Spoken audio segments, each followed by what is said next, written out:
Yeah. Some backpack raps.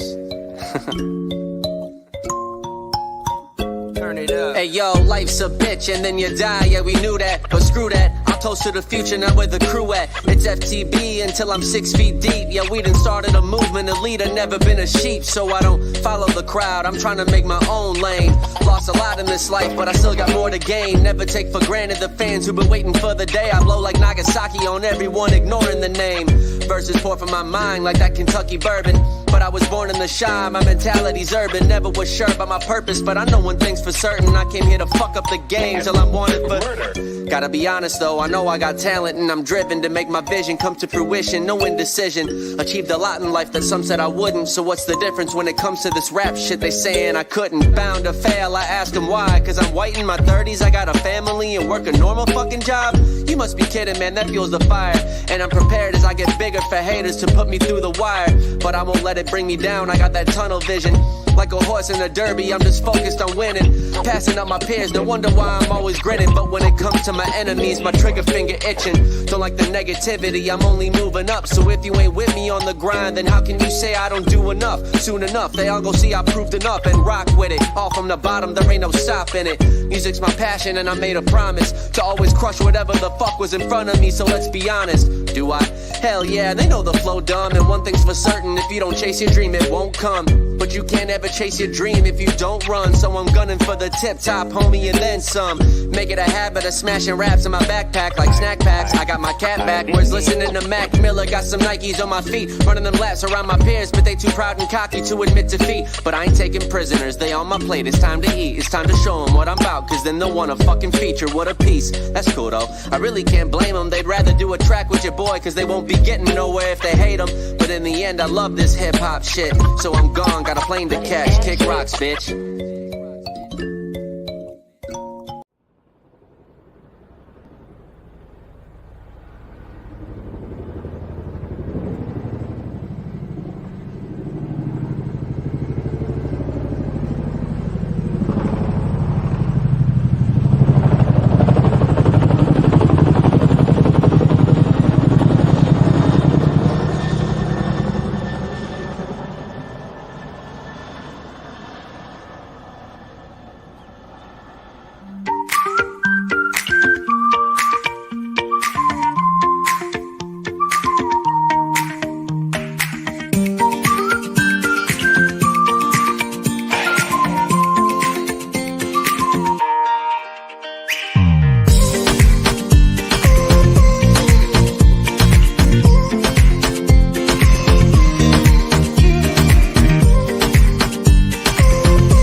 Welcome to HomeFront Sitrep. I hope you're in for a great show today, because I'm just a veteran talking about what's on my mind and maybe yours. You can find HomeFront Sitrep on Apple, Amazon, Spotify, or wherever you find your favorite podcasts. You can also check out HomeFront Sitrep's YouTube channel. Buckle up, the show is starting.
Welcome, everybody, to a Sunday edition of HomeFront Sitrep. How is everybody doing today? I'm doing good. Miss Candace, how are you? I feel like I'm missing a party over there. You are missing the party. I made this stupid choice to stay home because I was like, well, the bunker's going to be full. And now I'm sitting here going, this is stupid. I could be sitting next to Joey right now. You could be sitting next to Joey. Because I'm and I wouldn't have to make fun of him for being so thirsty. I'm joking. Yeah. What's up, Mr. James Thornton? How are you, sir? So we are a little bit different today because we do have some in-studio guests here in the bunker. We got Mr. Ryan Doerrfeld, a.k.a. Th30ry. And then over there we got Mr. Joey Hughes, a.k.a. Berserk. So everybody give them a big home front welcome. How are you guys doing? I'm doing fantastic. I'm having a good day today. That's awesome. Yeah. Doing so good, there ought to be two of them. There you go. Candace, could you handle two of Joey's? I don't think the world's ready for two Joey. I don't think so They're not either. ready for one. So Look, I can handle anything. Show some love to my boy Th30ry. Hey, what up? It licked my aorta. That's the homie. That's a homie. Is that Yeah, a Chicago that's the homie? No. I actually met him through a online music review. My people out in they were from San Antonio, Texas. But the guy ended up joining the Navy, and now they're living. I think they're in Mississippi. I can't remember exactly where they're at, but shout out to Spread Texas Music Live. Nice. Yeah. What's he say? Spelled with a 30 for those who don't know. Yeah, you'd be surprised at how many times people mess that up. They put Th30ry, and then they'll hit me and be like, "Bro, I can't find your music." Yeah, we can't find your music. Yeah. It happens all the time. So do me a favor. Let's start with you, Ryan. Introduce yourself and give a little bit of your backstory, my friend. So Ryan Doerrfeld, aka Th30ry. That is the alter ego for my music. Born and raised in Chicago. United States Marine Corps veteran. I did 5 years, 2010 to 2015. Living in Louisville, Kentucky right now. I've been here since 2018, September 2018. I absolutely love it here. I'm a lot closer to home than I was when I was stationed over on New River in Jacksonville, North Carolina. Plus, Jacksonville was The armpit of the United States. so bad. Did you remember that I said that to you? Or did you just say that? The armpit? The armpit of the United States. I've always said that. Okay, so have I. That's something I exactly say to a T. If So you're a Marine and so you're funny. stationed there, that's what we all say. Yeah, no, it was bad. So I'm glad that we're out of there. But I got a wife, 2 children, 2 little girls, 15 and 8 years old. One's about to be 9 on Friday. So yeah, that's my little story. I'm a hip hop artist. And you just signed with Big Homiez Recordz out of Utah. Yeah, just signed with Big Homiez Recordz out of Salt Lake City, Utah. And so shout out to Big Homiez Recordz, Brian Carell and Chico Lemus.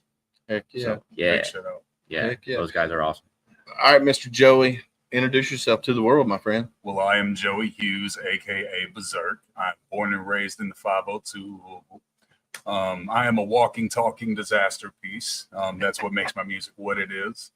And I'm a father of a young, beautiful little girl. Just celebrated her 9th birthday. Nice. And I'm happy to be here. Keep it short and simple. Well, we're glad to have you, man. I met you guys October 21st of 23. I believe it was 23, wasn't it? Yeah, it was last year. Yeah, Yeah. last year at 21st in Germantown. It's almost been a year. That's crazy. I know, right? Yeah. Time flies. And That was a fun night.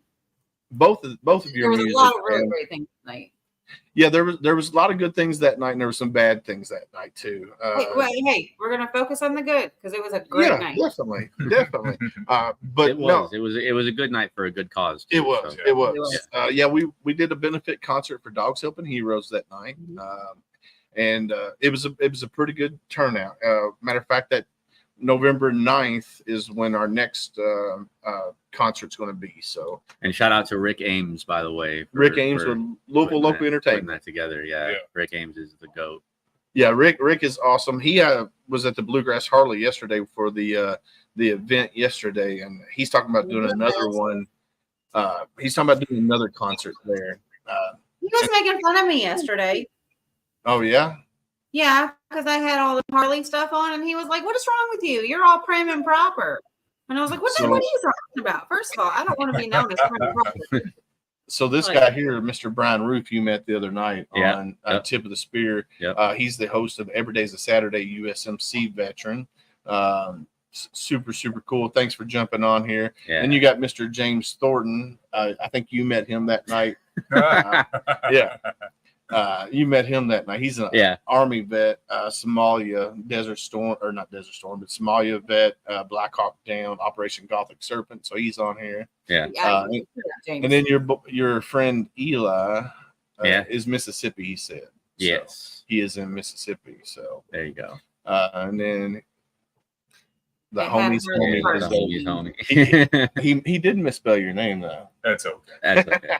Both of us have little complex names. It'll take some time. Well, so on Facebook, I went to tag Joey earlier, and I typed in B !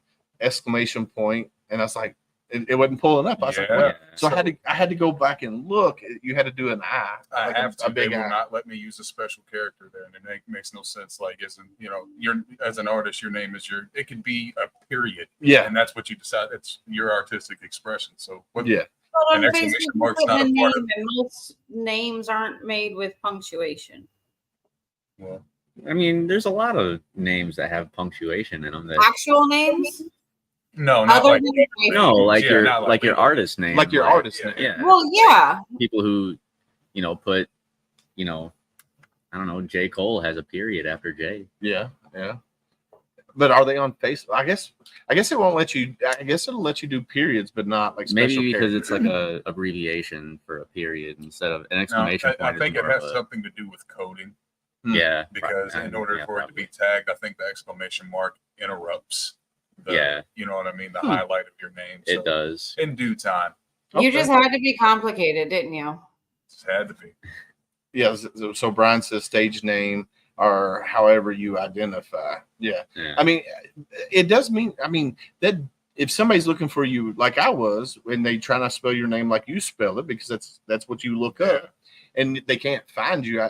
That's sometimes painstaking because it's hard to get people to follow you when you can't say this is it's crazy. So it gets a little agitating, but I mean, you like Joey said, in due time, and all the good things are worth digging for. So for sure. If it's not worth the extra effort to put the exclaim, then maybe it's not for you.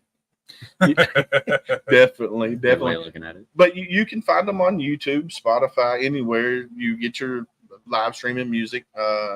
So definitely go check them out, and you got to make sure you like and follow wherever you go, whether it's Apple, Spotify. Some people say that you have to put them in a playlist so the artists get credit for it. But as long as you like and follow and you stream their music, then they'll still get credit for streaming it. So and do it only if you actually enjoy it. No obligations. Yeah. No, do it anyways. Feel obligated. Do it. Yeah. Well, I mean, I don't listen to anything I don't want to listen to, so I owe my fans that same right, or the public audience. If it's not for you, then put it down. But don't be. Nobody said you had to listen to it. Somebody. Nobody said you had to listen to it. Just give it a like. So I've been sharing both of your music for a long time now, since I first heard you guys. And everybody that I come in contact with, I pretty much share your music with. And I'm like, you guys got to go check this guy out. Every veteran I meet, I definitely am sharing. And I'm like, hey, this music will resonate with you guys. Yeah. Serious dope. Both of you are. Thank you. Both I was going to say, definitely likewise. Yeah, you both are dope. Hey, what's up, Rich LaMonica? Just want to give you a shout out. My brother Rich right there. Another Tip of the Spear podcast host. He's got his own show called the Misfit Nation Show. So make sure you go follow Misfit Nation. Every day's a Saturday, USMC Veteran. I know Th30ry's going to be on his show for too long. Has he reached out to you yet? Who? Brian. I can't remember. He might have. If not, I'll beat him up. Yeah, I'd have to check my email. I think he might have. I'm pretty sure Travis reached out to me. Okay. I think Travis and Chris Elder did that same night. Yeah. Look. Speak of the devil. Rick Ames Rick in the Ames, building. biatch. It's Rick Ames, biatch. What's up? What's up, Ricky buddy? Rick? We were just talking about you, so your ears must have been burning, Mr. Rick Ames. Hi, Rick. Nothing but trash. So Rick Ames is the owner and founder of Louisville Local Entertainment. So if you are in the music industry and you're in the Louisville area, whether you're a band, venue, artist, whatever, reach out to Mr. Rick Ames at Louisville Local Entertainment, and he can take care of you. Rick is also one of our very, very proud sponsors. Yes, also a very, very proud sponsor. And then, look. So we got Mr. Bill Rawson in here in his devil dog hat that he's got on. Joey. Hey. So Rick or Bill and Rick do the podcast Distorted Static. Dope. Wasn't you on that one? Wasn't you on Distorted Static? Don't believe I'm a little jealous. Not Like yet. Rick never does that for us, Willis. I know, right? Like I No, feel like I think- he never really I like think he never gets on here Bill and was sees supposed us to- anymore. What? He never gets on here and sees us anymore. And then here's Ryan and Joey. Right. Hey, don't hate now. Right? Well, no, I'm not. I'm in a feisty mood tonight, for one. What happened? And we're going to Shows focus on the violence, good. yeah. Right. No, Let's we are focus on the focused good, on the good. Candace. It's great. That was really sweet of you, Rick, to call them out. That's what we're going to focus on. Yeah, I There think you go. That's right. Bill's supposed to be reaching out to you guys to have you guys on Distorted Static once Cool. once they get set back up, because Rick and his stuff. I got to take off my makeup before you are on. Rick. Hey, he's got to take off his makeup and his spandex black ass leather pants he wears. Yeah, there you Before go. who's on? Yeah. Before you come on, Candace. Why? Why do I not? Why it's not making sense to me? We love you, Candace. Well, I hope so because I really don't get it. Thanks, Rick. Oh He man. was the one making fun of me yesterday. So guys, fellas, tell us about your musical journey.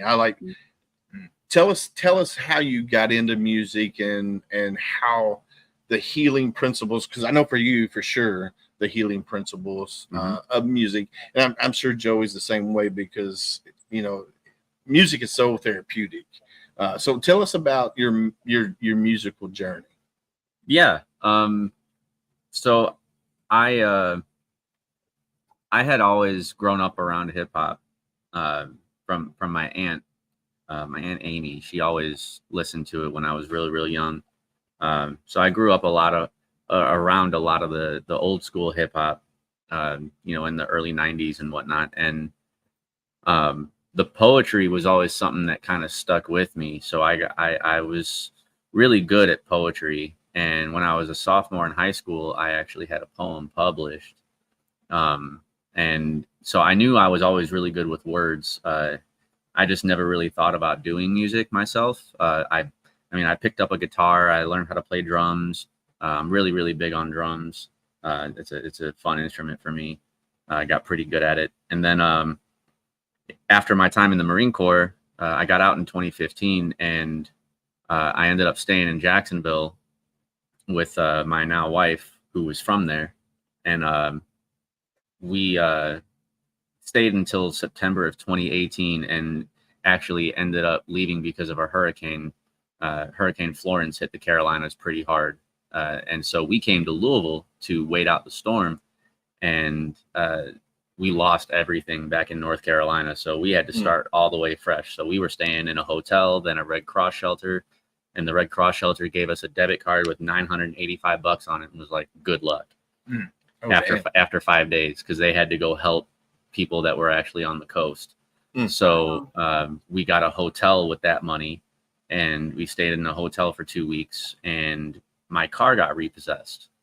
But we ended up getting our very first apartment thanks to Volunteers of America, who actually have a veterans department, I guess, if you want to call it. And they help veterans get displaced veterans get housing and whatnot. So they helped us out getting into our place. But the stress and the anxiety from all of that happening, especially when it's me living off of my VA disability, which at the time was only $644 a month. You know, and supporting me, my wife, 2 kids, and my cousin. And, you know, because my car got repossessed, I had to Uber to the grocery store and back. I had to Uber to work when I got a job. It was just really crazy. And that panic set in one day and just completely threw me off. And I felt like I was dying. So my wife called an ambulance. I was hospitalized, and the doctor told me it was because of stress and I needed to find a way to cope with it. So I started writing music because of that. I went home that day and started to write just a poem to an instrumental that I found on YouTube. It was a Mac Miller type beat. I remember that. So my buddies heard what I was writing, and he was like, dude, this is really good. You should probably continue to do this. You know, let me get you in the studio.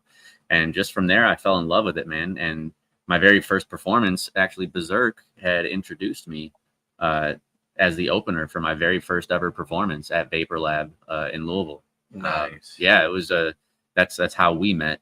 I had never met him before that. So, you know, I got to see him perform a couple of his songs. He got to see me perform my set list, and we just became good friends after that. And now we're here. So that's awesome, man. Yeah, music is one of those things we talked about on other podcasts that it has a healing principle to it, no matter what genre of music you listen to. Because for like me, I listen, if I'm in a kind of shitty mood, I'll throw on some, you know, some rock music, you know, some Machine Head or something, you know, Rob Zombie, something like that, just to get my head clear. And then if I'm in a mellow mood, man, I'll throw on some 90s R&B, hip hop, and just chill. I mean, I can listen to reggae, I can anything except for classical, and a lot of it just depends on what music I'm in, or what mood I'm in. And that's what I play. So it's crazy. Now, Joey, what about you? How did you get into music, and how's your journey been? Growing up, I was one of 8. My parents, when they met, they both had a kid, and went on to have 6 more, and I was among those 6 that came after.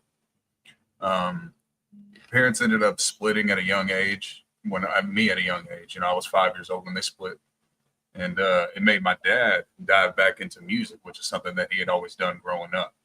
He got the drum set back out, the guitar back out, the stuff that he normally didn't touch, I guess, during the course of his marriage.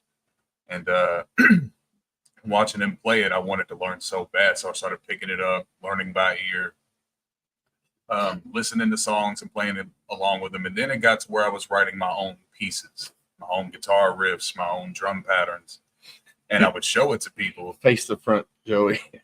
Oh God. They said you have a cute ear. Thank you. Leave it to James.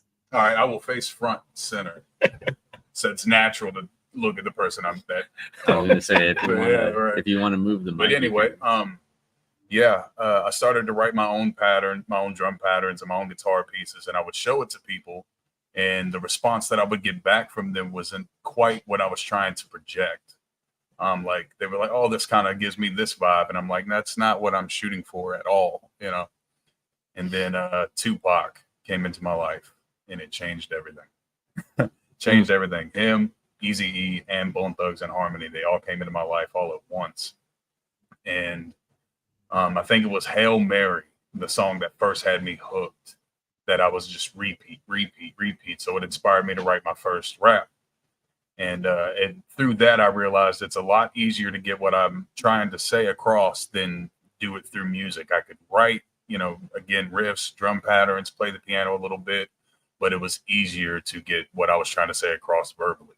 And as I grew older and matured and started to go to studios and things like that, because when I first started, I didn't like the way my voice sounded. So when I'd go to record, I would try to hide it. Like I would try to deliver it in ways that I didn't sound like me. And I linked up with an engineer by the name of John Duke. Shout out to John Duke, Mind on Biz, ENC. Oh yeah. He heard me. It was the first session I ever had with him, and we talked a little bit. And then I got in the booth and I started to record my verse, and he stops it. He goes, "What are you doing?" I was like, "What's wrong?" He goes, why do you sound like that?"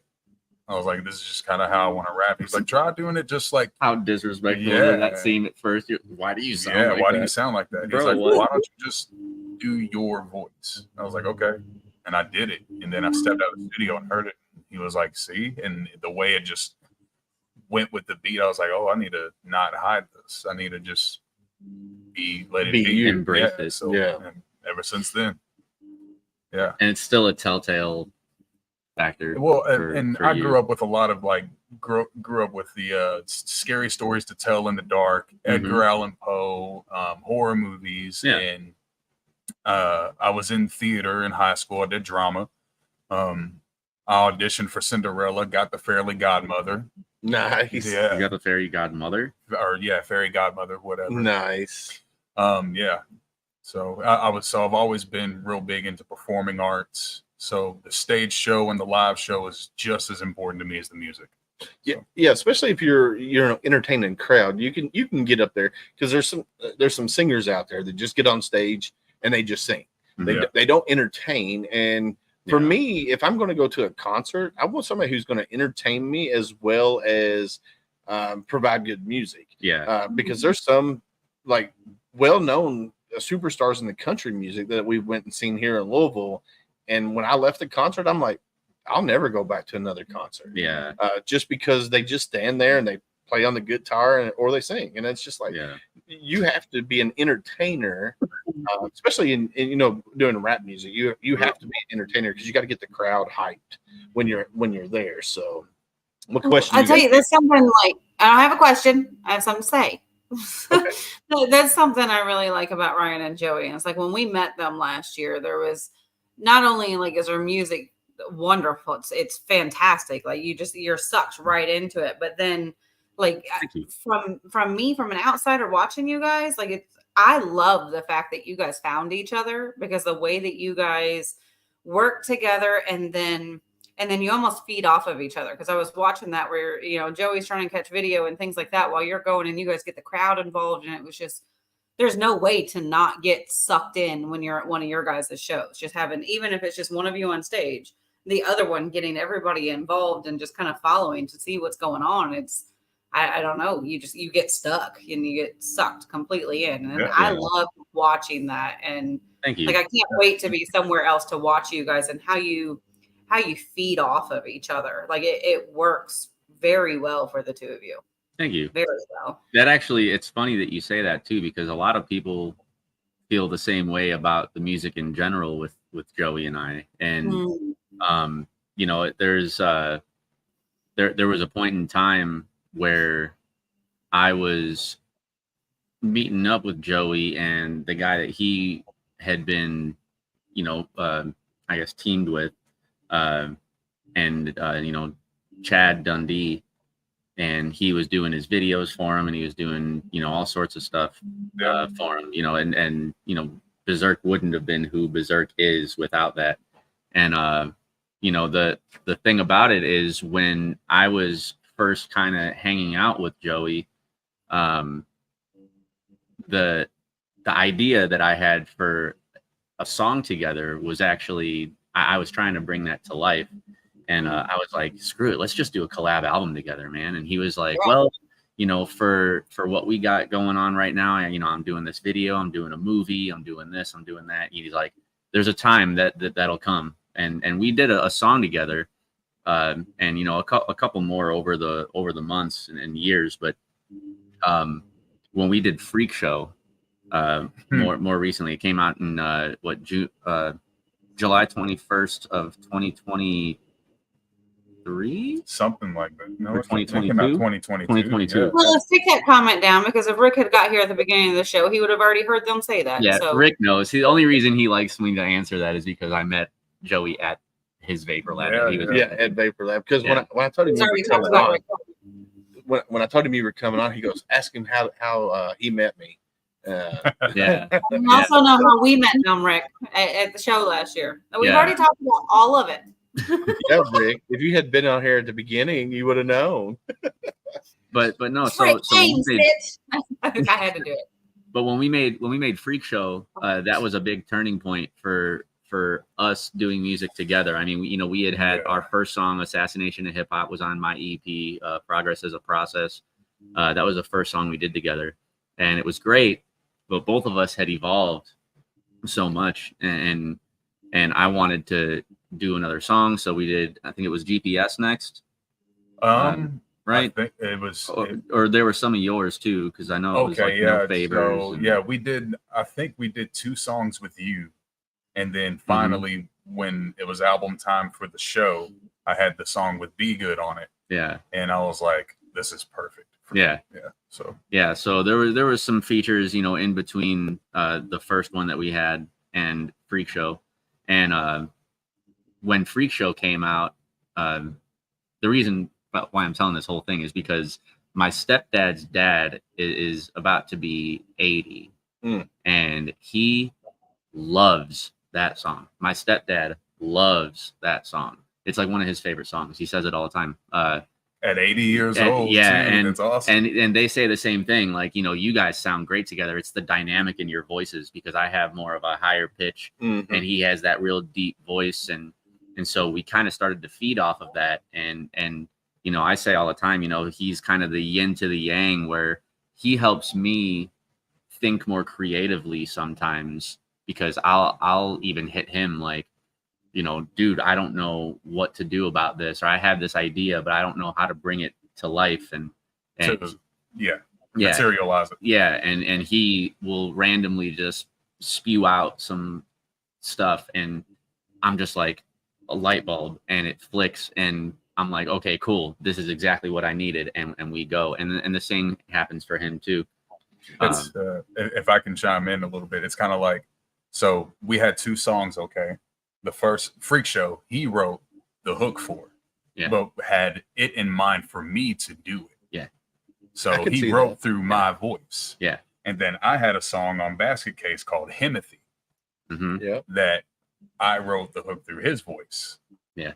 So, and then like we'll think that way whenever we hit, like I'll hear a beat that I'm beat surfing, and I'll send it to him, be like, this is you written all over it, or he'll do the same thing. He's like, I can totally see you doing this or doing that. Yeah. It's never being too shy or too selfish to share an idea that may not work for you, but may work great for someone else. Like, for instance, piece of history, E40 had the beat for Changes, and he gave it to Tupac. Oh, nice. Gave it to him because he felt like Tupac would do better with it than he would. And now you have a classic. Yeah. And no, Eli, Free Show was not the first. Assassination was the first. That one was on the Progress is a Process EP, which actually Eli made a beat for me. I think it was Not Perfect or something. I can't remember.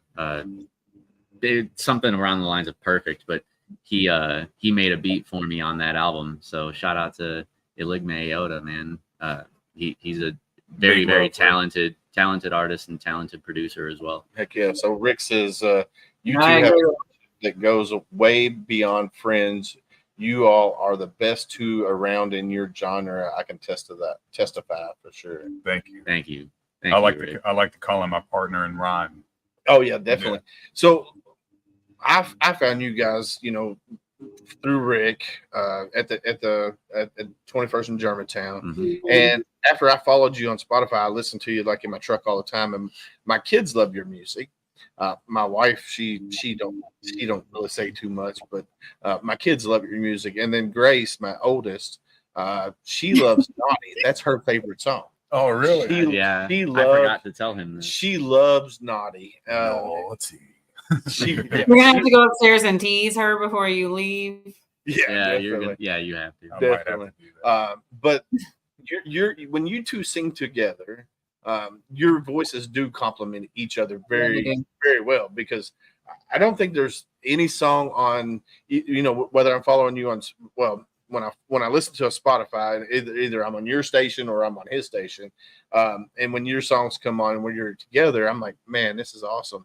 And then you guys partner with Drumma, Ryan Watts, X, God, who else? Frenchie, what's it? Frenchie Frenchie Lynn, Lynn. yeah. Frenchie Lynn. And so if you haven't followed Th30ry or Berserk, Good. make sure you do it. And I'll post their links here shortly in chat, or Candace can. Can you post the links to their do Spotify, I guess, or where's the best place for people to follow you at? YouTube, Spotify, where? You're sitting right there with them. You do it.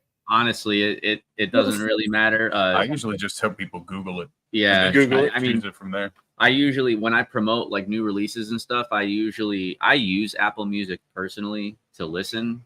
So, that's what I pay for. That's my streaming service of choice. Mm-hmm.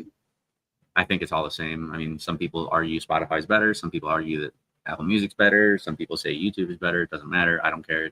I listen to the music. I'm looking. But I usually, when I promote my new releases and stuff, I usually post the Spotify links, because Spotify is something that, like my distributor, DistroKid, they use whenever they add you, or whenever they send you an email to add all the links for socials and how to promote your release after you upload it.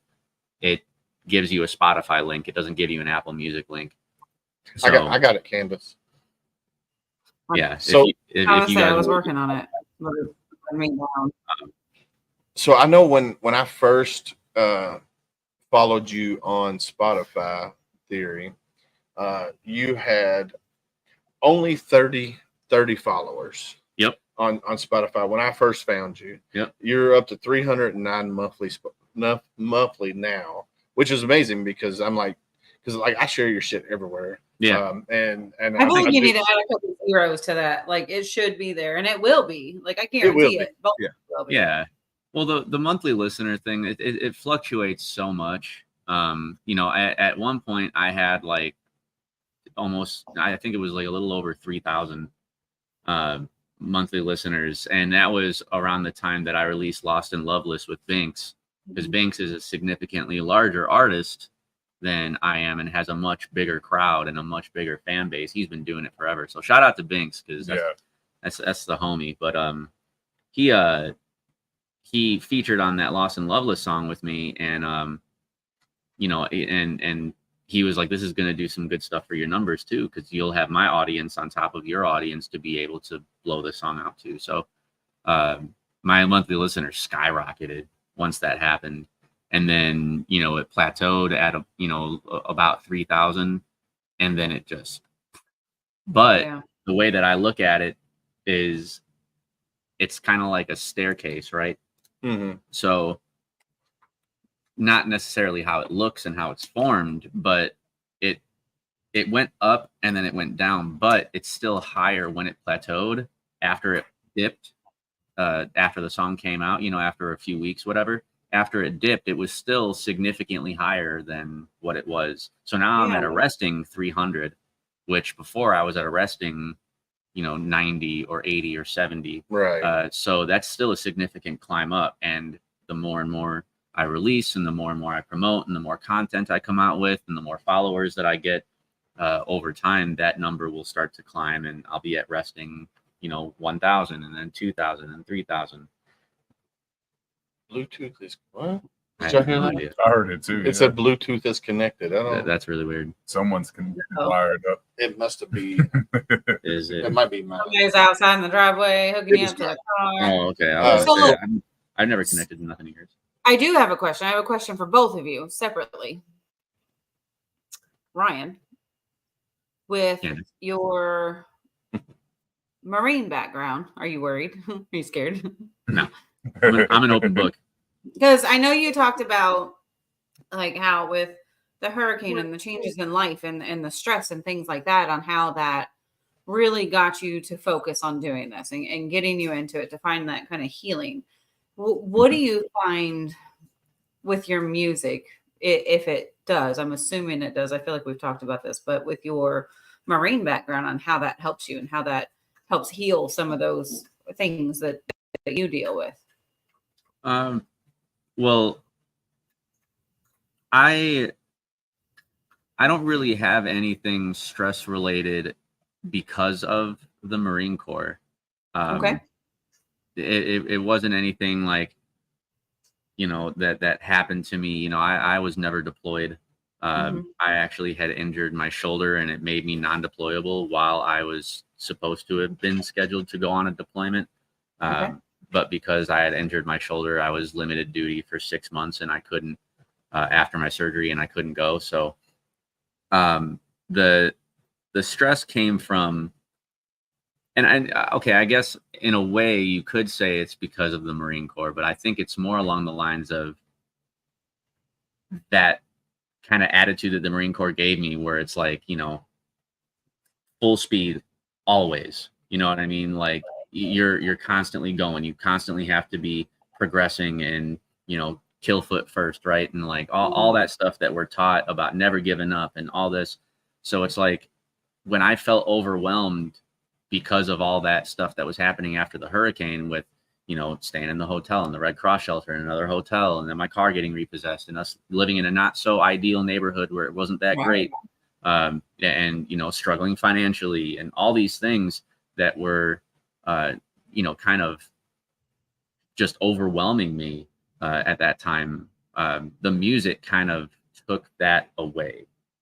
So it put me in a state of mind where I could kind of focus that negative energy and focus that into something positive and productive that would boost me forward. Because not only as a Marine, but as a man and a father, especially, I'm sure everybody here, we're all three of us are fathers, so, we can attest to that. But, it sucks when you try so hard to make something happen, or you feel like you're exhausting all these, different methods that, to provide, and you're just not feeling like you're doing a good enough job. And well, I feel like that really falls into your newest single, right? The Falling from Grace. Yeah, the Falling from Grace song, it's a little bit of that, but more so about losing yourself, trying to please everybody, and trying to we were talking about this just before we went live. That need to be relevant and to grow and to get the fans and the followers and the comments and the likes, and because as an artist, it's like, okay, let's say I do a music video and I love the song, and I'm like, oh, this is going to be great. I'm going to do great numbers. I feel it. And then I post the music video, and then it gets 117 views in the first week, and it's just like, so it's like, it's defeating. So you feel like you have to kind of change your trajectory and potentially do something that takes you away from who you are as an artist in order to get the output that you desire. And when you do that, I feel like you kind of start to lose yourself. And so you feel like you're falling from grace. You feel like you're falling from yourself and becoming further and further away from the person that you initially had wanted to become, or the person that you are, to try and be somebody that you want to be. So yeah, well, I think I was more referring because, yes, thank you, David Durbin, but like, not necessarily that's essentially what you were doing, but you putting that Falling from Grace song, like even Willis has felt that, like we've all feel it. And those that have listened to it from the outside, we know your viewpoint with it's with your music and that, but the way that you can apply that to anything that's going on in your life. And that's why I feel like that song, when that catches somewhere, like I feel like that's going to blow up, because there's so many things that you can relate to that with. It's not just making, a video on TikTok or making a music song. It's not just about that. You can apply that literally to almost every aspect in life of going. It's more of a perspective. For sure. And I try to keep that in mind too. Like when I make a song, I don't make it to, tailor to, well, sometimes you do, but for the most part, if I make something conceptual like that, I'm using the words to kind of, I guess, tailor it to a more generalized crowd, right? Where you can take that kind of, that feeling that you get, and you can, compare that to whatever it is that you're doing, whether you're a painter, or whether you're a musician, or whether you're a podcaster, or whether you're a comedian, or whatever the case may be, some kind of creative, or even just at your normal job. Like you know, all But these even- people that work these 9 to 5s and they make, you know, not great money, but they're up at work every day and they're doing what they need to do. It's like, you know, I work so hard and I make barely any money. Like, so Yeah, but not just that. Like I see that one almost being relevant to every age group. Like, Yeah. you know, you look at old Willis right here, but then you also look at children, and it may not be like the most appropriate words through the song, but there's this sense of when you really listen to that and you take those words in, what you're telling everybody is don't change. Don't Yeah. change for anybody. Be yourself, and don't be afraid to be yourself, and stand your ground. Do what it is that makes you you. It's almost like, you know, Joey trying to change his voice in the beginning, you know, when he was rapping. It's like, no, like, do you, be you, and you're going to get what is to come for that. And you're going to get the right following. You're going to get the right people around you. And that's where I think that you can really apply that to everything in life. Yeah. And so when you can take that into a deeper place from a different perspective, I think it's a phenomenal song. Let's go there. thank you. It really I is. appreciate that. So you said you had a question for Joey or Yes. something. Well, separate. Jesus, James. So this is kind of you guys together. So what year did you guys meet? 2019? Yeah, 2019? 2019, 2020, something like that. I think. Okay, I so think over the 'cause it past was, 4 or 5 years, yeah. you guys, you've literally grown together, right? Because you were starting your own things. And then it's almost like you guys met and it's like peas and carrots. You guys can't separate. It's just not going to happen. So how over that time have you guys watched each other? I'm not going to say change, because I don't think you guys have changed. How have you guys watched each other grow? Well, I'd say I've seen him grow a lot more patient with his releases. In the beginning, the night he recorded it, he wanted it out next day. Like the world's got to hear this now. Right. And, sometimes I try to remind him, like, hey, you know, stop, don't listen to the song for a few days and then go back and listen to it again. And then listen to it again. Because I've had publisher's remorse where I've put out a song and then later I hear it and I'm like, God, why didn't I just do that? I think of something I could have done to it or something I could have adjusted that would have made it that much better, but I was too eager to get it out. And it took a song from being a good song to what could have been a phenomenal song, in my opinion. Right. So I've learned to do that early on. And I try to, you know, tell him to do that as well. And the way that he's helped me throughout the years is to, like, when it comes to doing harmonies and like engineering things like that, and also finding melodies. He's really good at finding melodies, because there's been plenty of times where I've come to him with lyrics for a hook and I'm like, I know I wanted to say this, but I don't know how I wanted to say it.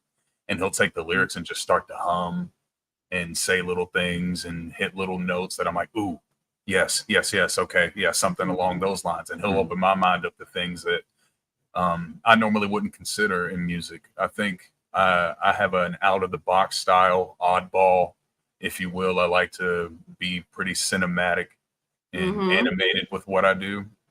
And he brings like a groundness to it. He's like, okay, you can bring the wacky, you can bring the cuckoo, but let's put it on a canvas that's pleasing. And he's helping with that.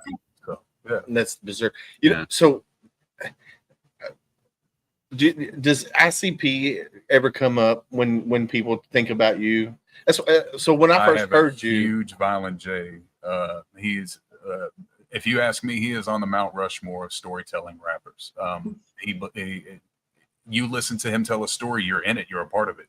Yeah. And no matter what your version of the story is, you will get the picture painted for you. So no matter how wacky or bizarre or explicit it may be, I think letting your intrusive thoughts win through music is a lot healthier than in real life. Oh yeah, sure. For sure. I mean, look at Eminem. I mean, all of his intrusive thoughts. Look where it's got him.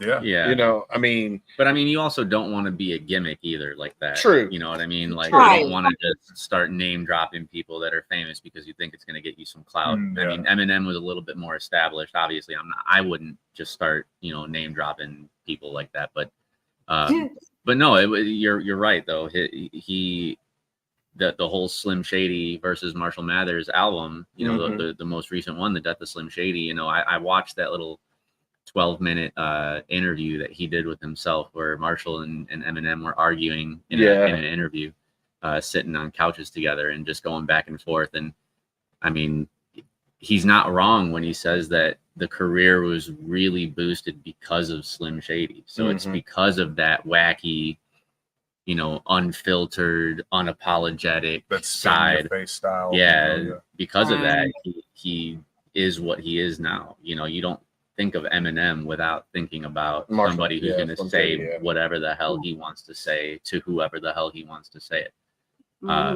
You know, people have tried to cancel him. Guy can't even cancel himself. So it's like, you know, fair enough. He literally says it in the album. He's like, I'm trying to get us canceled, and he can't do it. So, Right. He's such a mega star now. It's hard. It'd be super hard to get him canceled. You couldn't. His fan base is way too massive, way too loyal. You know, the whole thing with Gen Z trying to cancel him. Sometimes I think that's even, you know, promotion for him.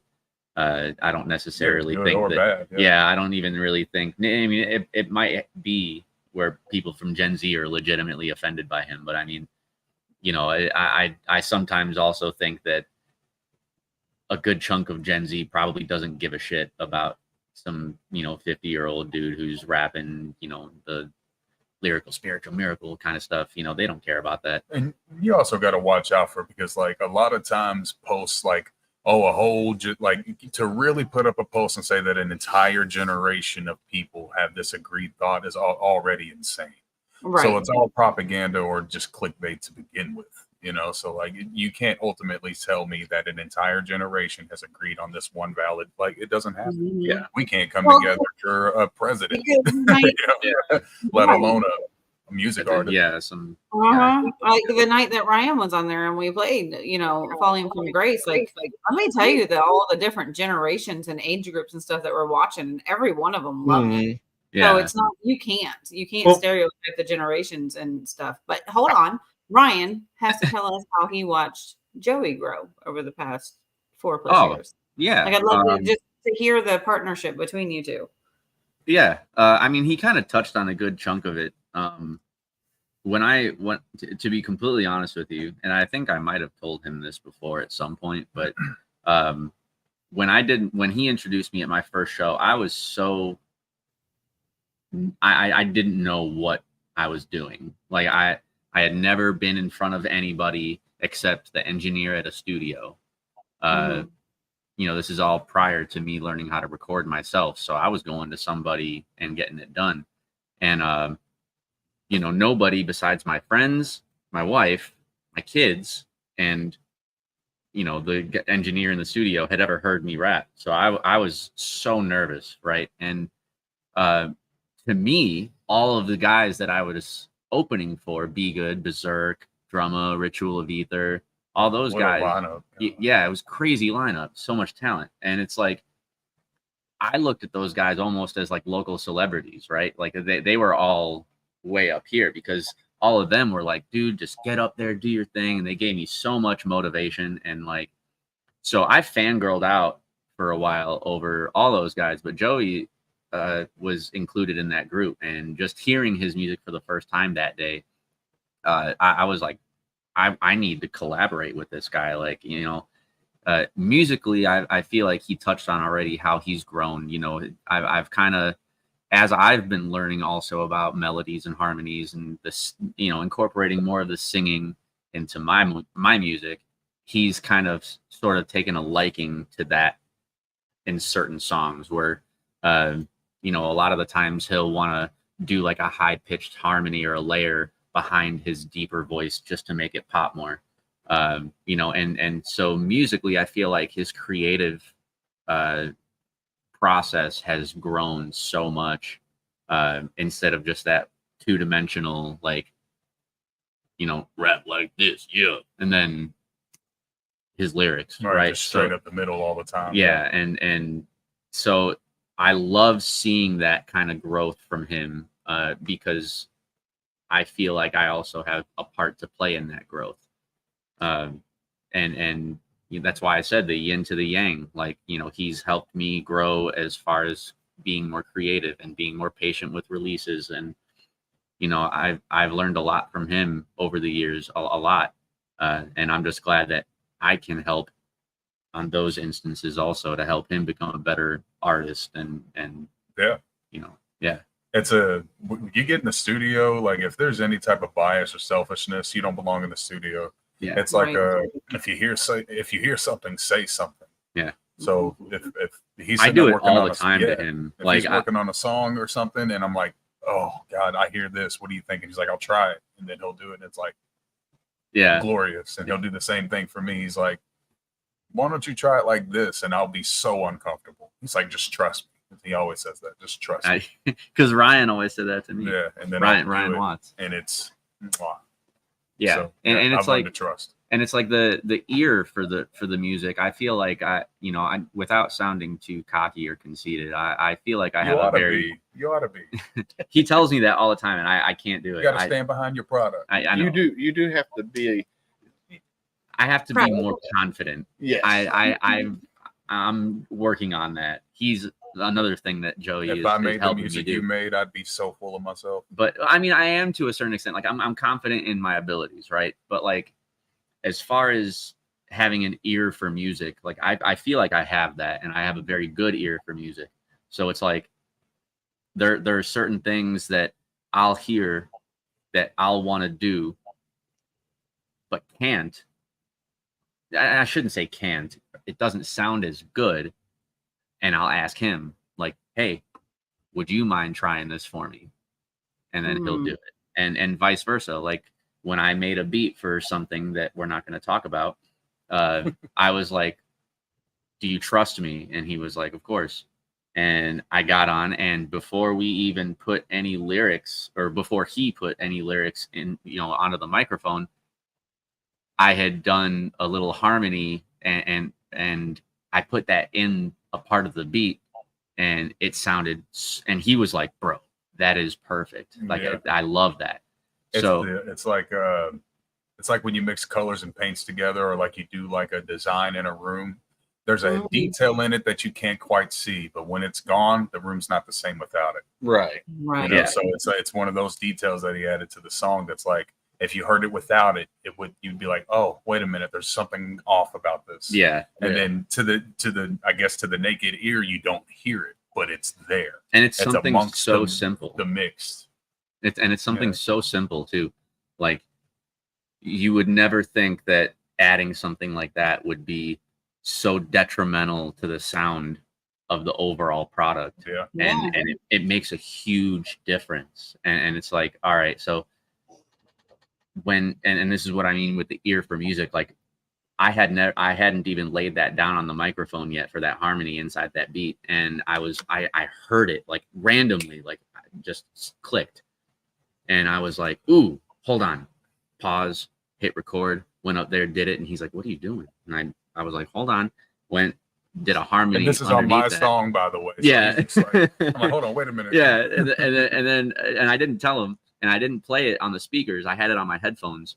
I had my speakers muted because in my studio I don't have like a separate room. Yeah. So it's all soundproofed, and it's like a dead room in there. But you have to mute my speakers when you're recording to not get feedback or any kind of static in the vocal. But I didn't let them hear it, and then I mixed it after I did both layers, a high and a low, and I meshed them so they sounded real nice. I lowered the volumes, messed with the gain a little bit.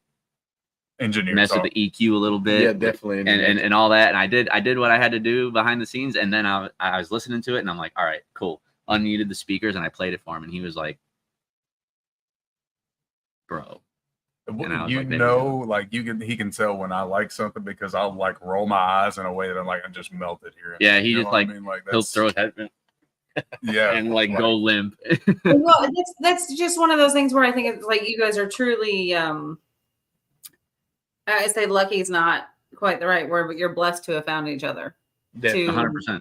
To be able to feed off of one another and to be able to hold each other accountable and call each other out and help that growth within each other. There's not the bias or the selfishness. That I think you both truly want to see each other succeed, and having somebody with such a common interest in the same thing and be able to help each other is that's a beautiful thing. That's a bond that The way you I guys see it, if never he really- pops, I pop. If I pop, he pops. Like, Yeah. you know, so it's, And that was just like with Big Homiez Recordz, man. Like Brian Carell, little short history on Big Homiez. So Brian Carell had Carell Records, which was separate.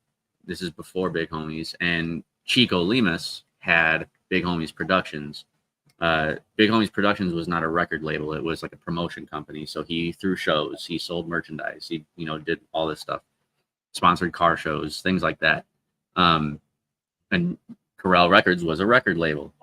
And so Brian and Chico meet, they combine businesses, they make Big Homiez Recordz. The artist that was on Carell Records was actually Brian's son, Th30ry, who he's part of one of the artists. It's a group of 3, but it's called SV3. Very talented trio of guys. But they were the first artists because they carried over from Carell Records. And Brian and I had known each other through Snapchat. Like we had linked, and Brian was always like, bro, let me get you out on a show. Let me, come fly out, do the show. It's a $750 slot for you to open up for this gigantic name. And I'm just like, bro, I would love to, but the way that my bank account's set up, like I got to check in the savings. It's going to take a couple days. No, I was just broke. So like, I just couldn't afford a $500 plane ticket on top of $750 to get a 15-minute slot to go play Right. for who knows how many people. There might be 1,000 people in the room. There might be 10 people in the room. Regardless, just because there's 10 people doesn't mean it's only going to be $75 instead of $750. You know what I mean? You pay $750 and you get what you get. Yeah. I don't know where I'm going to be on the lineup, and I just didn't have the expendable income to be pouring it out like that. So, I always felt real bad. I wanted to go so bad, but I couldn't. And so when Brian found me, and he met Chico, and they started talking about this Big Homiez Recordz and starting this record label, he was like, well, I got this guy. I really want to sign him. I think we should sign him. And Chico's like, well, let me see. And they were on the way from Idaho, or they were on the way to Idaho from Salt Lake, and they were in the car together. And Brian played him some of my music, and Chico's like, call him right now. And Brian's like, nah, man, he's not going to want to sign with us, bro. This guy's out of our league. And I always hate it when he says that, but like he really felt like I was going to be like, nah, I'm good. But I was flattered, but I was skeptical because I had been burned. So when I had this 2.5-hour meeting with Brian and Chico, we talked, they answered all my questions. They were very transparent. They didn't pressure me to sign. They told me to, a big red flag with a record label when they're trying to sign you is, okay, sign here right now. And it's like, can I take this to my lawyer? They were like, yes, you can. And they actually told me before I could even say anything, they were like, you know what, take this and talk to your wife, talk to your kids, talk to your mom, talk to your dad, whatever. And, get back to us in a few days, week, whatever. Just don't make it too long, because we're really interested. Yeah. And so I talked it over with my family and my friends, and Joey was one of those people. I called him like immediately after that call, and I was like, come over to my house right now. I have big news to tell you. And he was like, all right. And so he moseyed his way on over, and I told him, and he, another good thing about our friendship, what I think is I tend to have a very hopeful, overly hopeful, I should say, outlook on things. And Joey kind of also keeps me grounded, where he's like, okay, this would be great. Just make sure that you know all the facts before you do something like that. And it's a big commitment, right? So as happy as he was for me, I don't want to make it sound like he was raining on my parade. He wasn't by any means, but he gets, for me, like that. I'm a kid in a candy store. I'm like, oh my God, right. This has never happened before. I was so excited. And like, he was like, as amazing as this sounds, make sure you go into it knowing everything. And, but that's the reason that he's your first call. Of course. He's your reality check. Yeah. And so when Big Homiez was in the process of signing me, I called them back and I was like, hey, I want you to listen to this guy too. And I really think that he could be a very big aid and addition, a very good addition to the label. I think he would do really well for us. And Brian was like, all right, I'll listen to him. Listened to him, loved him.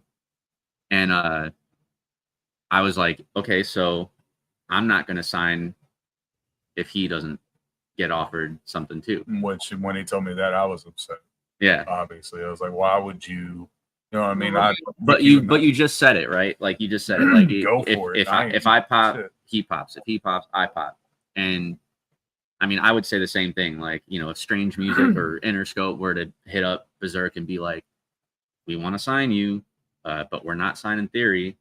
You know, we're not a package deal, Right? Yeah, that's a misconception. I mean, yeah, we're boys and we're brothers and we do music a lot, but we also like to have the distinction that, you know, we are also our own separate artists. Yes, you know, absolutely. So it's like, you know, we're not a package deal, but what you do when you have a team of people, right, that you share this passion with and who are also very talented, you lift them up with you. Right? Like you create a bigger table so everybody could eat. You don't build a taller fence to keep those out. Yeah. So that's how I viewed it. And I knew Joey was down because, you know, we got, I don't know how to angle my freaking arm. Wait, you guys have matching tattoos? They do. They so do.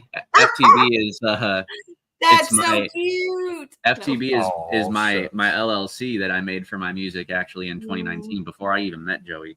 I wanted to look more professional as an independent artist, so I created an LLC, and I started a business bank account and did all this stuff. And I had all these plans, but I have, and still to this day, I mean, I have more of an understanding now, but I still really kind of don't know all of what I'm doing with it because there's so much that goes into music business. Yeah. But I wanted to be better safe than sorry, right? So I was eventually going to turn it into like an independent label. And I got a group of people, Berserk was included in that group, of close friends of mine who I thought were very talented. And we had a killer roster. Oh my God. And it upsets me to think. Yeah, it just fell through because some people just didn't want to put in the work. Some people didn't take music as serious as we take it. And they didn't want to be consistent with releasing or release anything at all, or they saw more potential in them than they saw themselves. Yeah. So at the point where Big Homiez started to come into the picture, I told the guys from FTB, there were 7 of us, and Joey got his tattoo. I was the first one to get the tattoo, but Joey was the next one. And then Donnie, who's a good friend of ours, he's not even an artist himself. He just represents his homie's music, and he got it tattooed on him too. Nice. So it's still a thing. Like FTB is not gone. It's still I look at it as more of like a movement because everybody has to start from the bottom somewhere. So that's what it stands for, from the bottom. And you never forget that to have that and hold on to that. It doesn't matter if it's not active, but it is. Yeah. That's where you came from. It's where you started.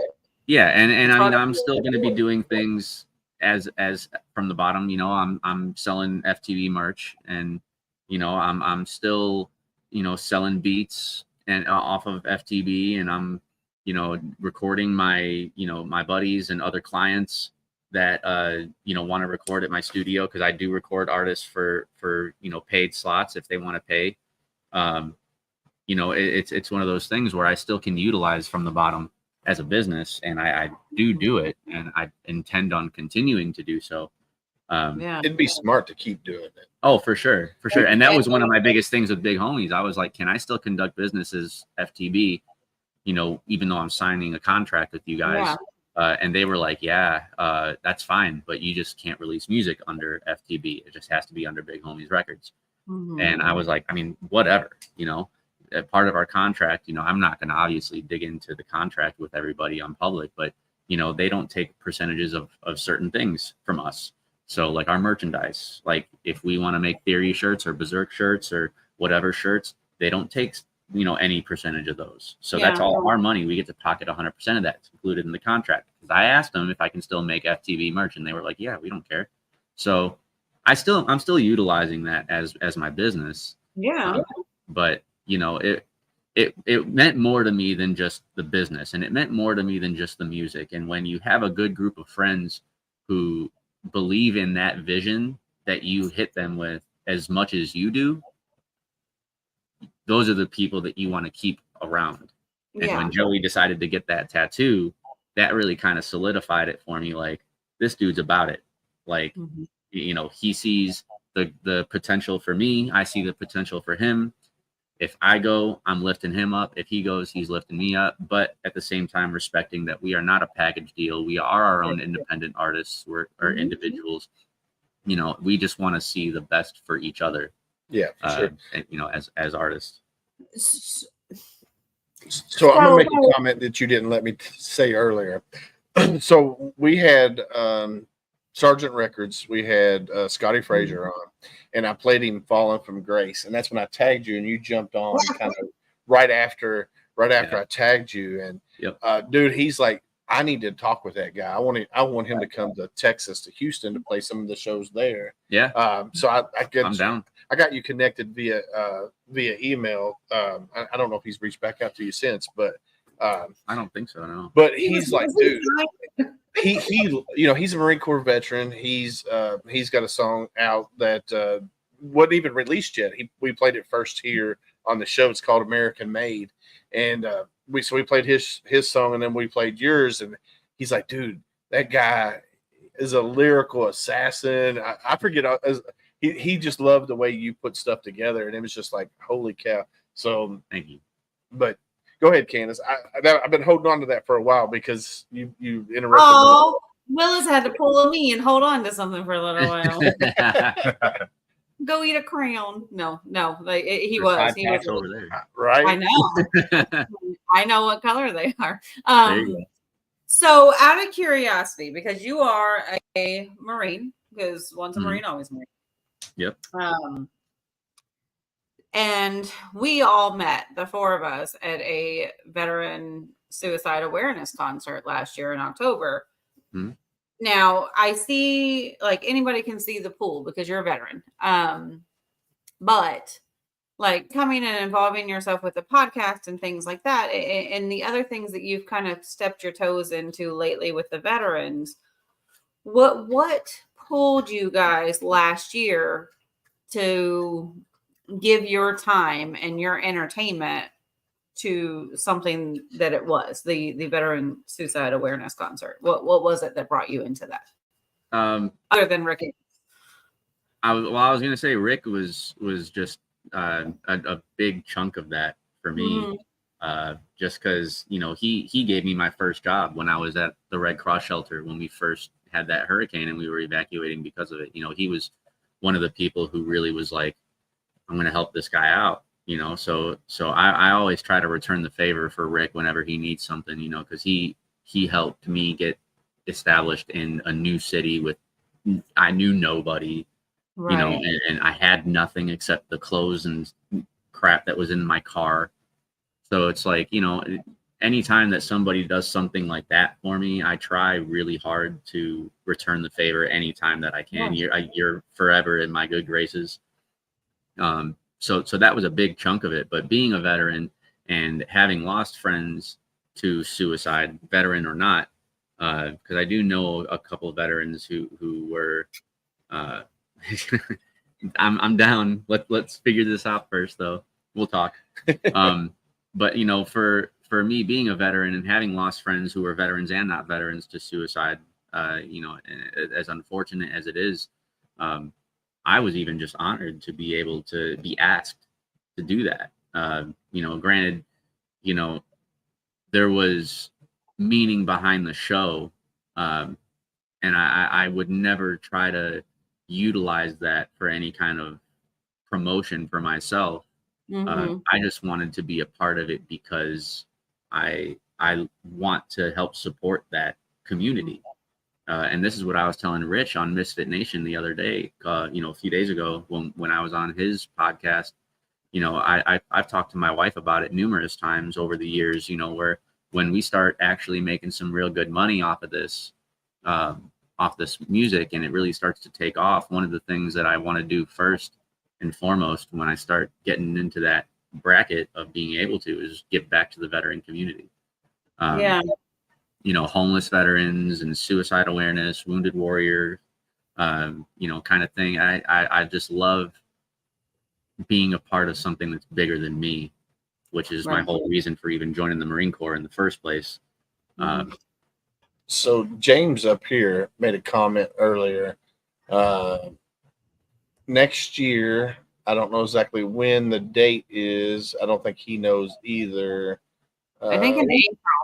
I do think it's in April. All I saw was giggity giggity. Well, so Warrior Rounds. So James is an ambassador for Warrior Rounds. Yeah, I still have that shirt. So Warrior Rounds pairs veterans with singer-songwriters. Yep.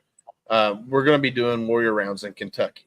Yeah. So yeah, I remember you guys telling me that the day of that show. We're going to put you guys into that mix of singer-songwriters because, you know, we want to have, like, if a veteran comes in and says, well, I like rap music, then we can put them with somebody who does rap music. Right. If they like country music, we will put them with somebody with country music and so forth. So we are working on it. April is the proposed date. So that's something that we're going to get you guys involved.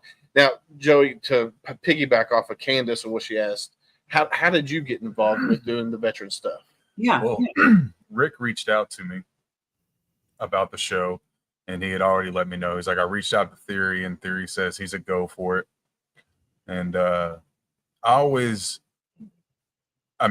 never went seeking to try and do anything to give back because I'm not a veteran, and I was never in the military. But I had, my great uncle was in the military. I believe he fought in World War I or World War II, but it was, long. I never got to meet him. But the idea that for me in my life, I want to be this music star, and there's a kid younger than me at the age of like 18 enlisting to cough up his life for his opportunities for he could be out trying to do the things that I'm doing, trying to be this big music star and the world know you. At that age or at whatever age you enlist, you're making that ultimate sacrifice to not chase your own dream anymore, but to make yourself a tool essentially for the greater good of the country that you live in. And that's a big thing to be able to do. So, and if I could do more, I would do more.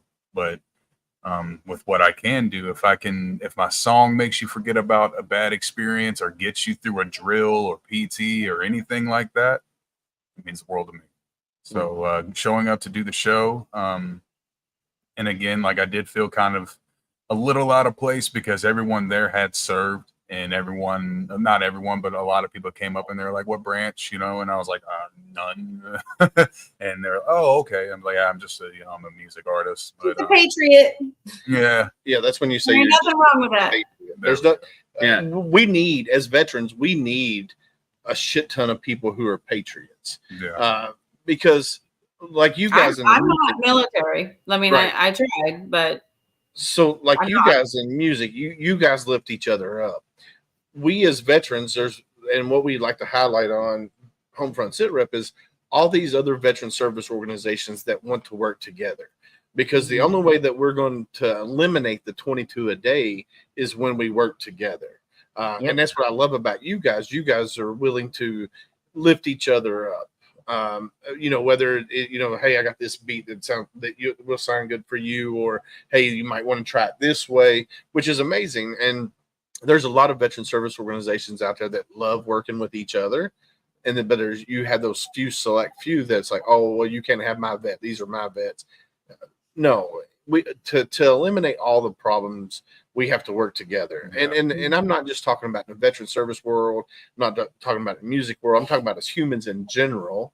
We all have to work together because it's the only way we're going to eliminate the problems that we face on a day-to-day basis. Yeah. So, and that's why I feel like the music is so important because you hear all the time from so many people and myself included. When you listen to certain songs, it's your escape.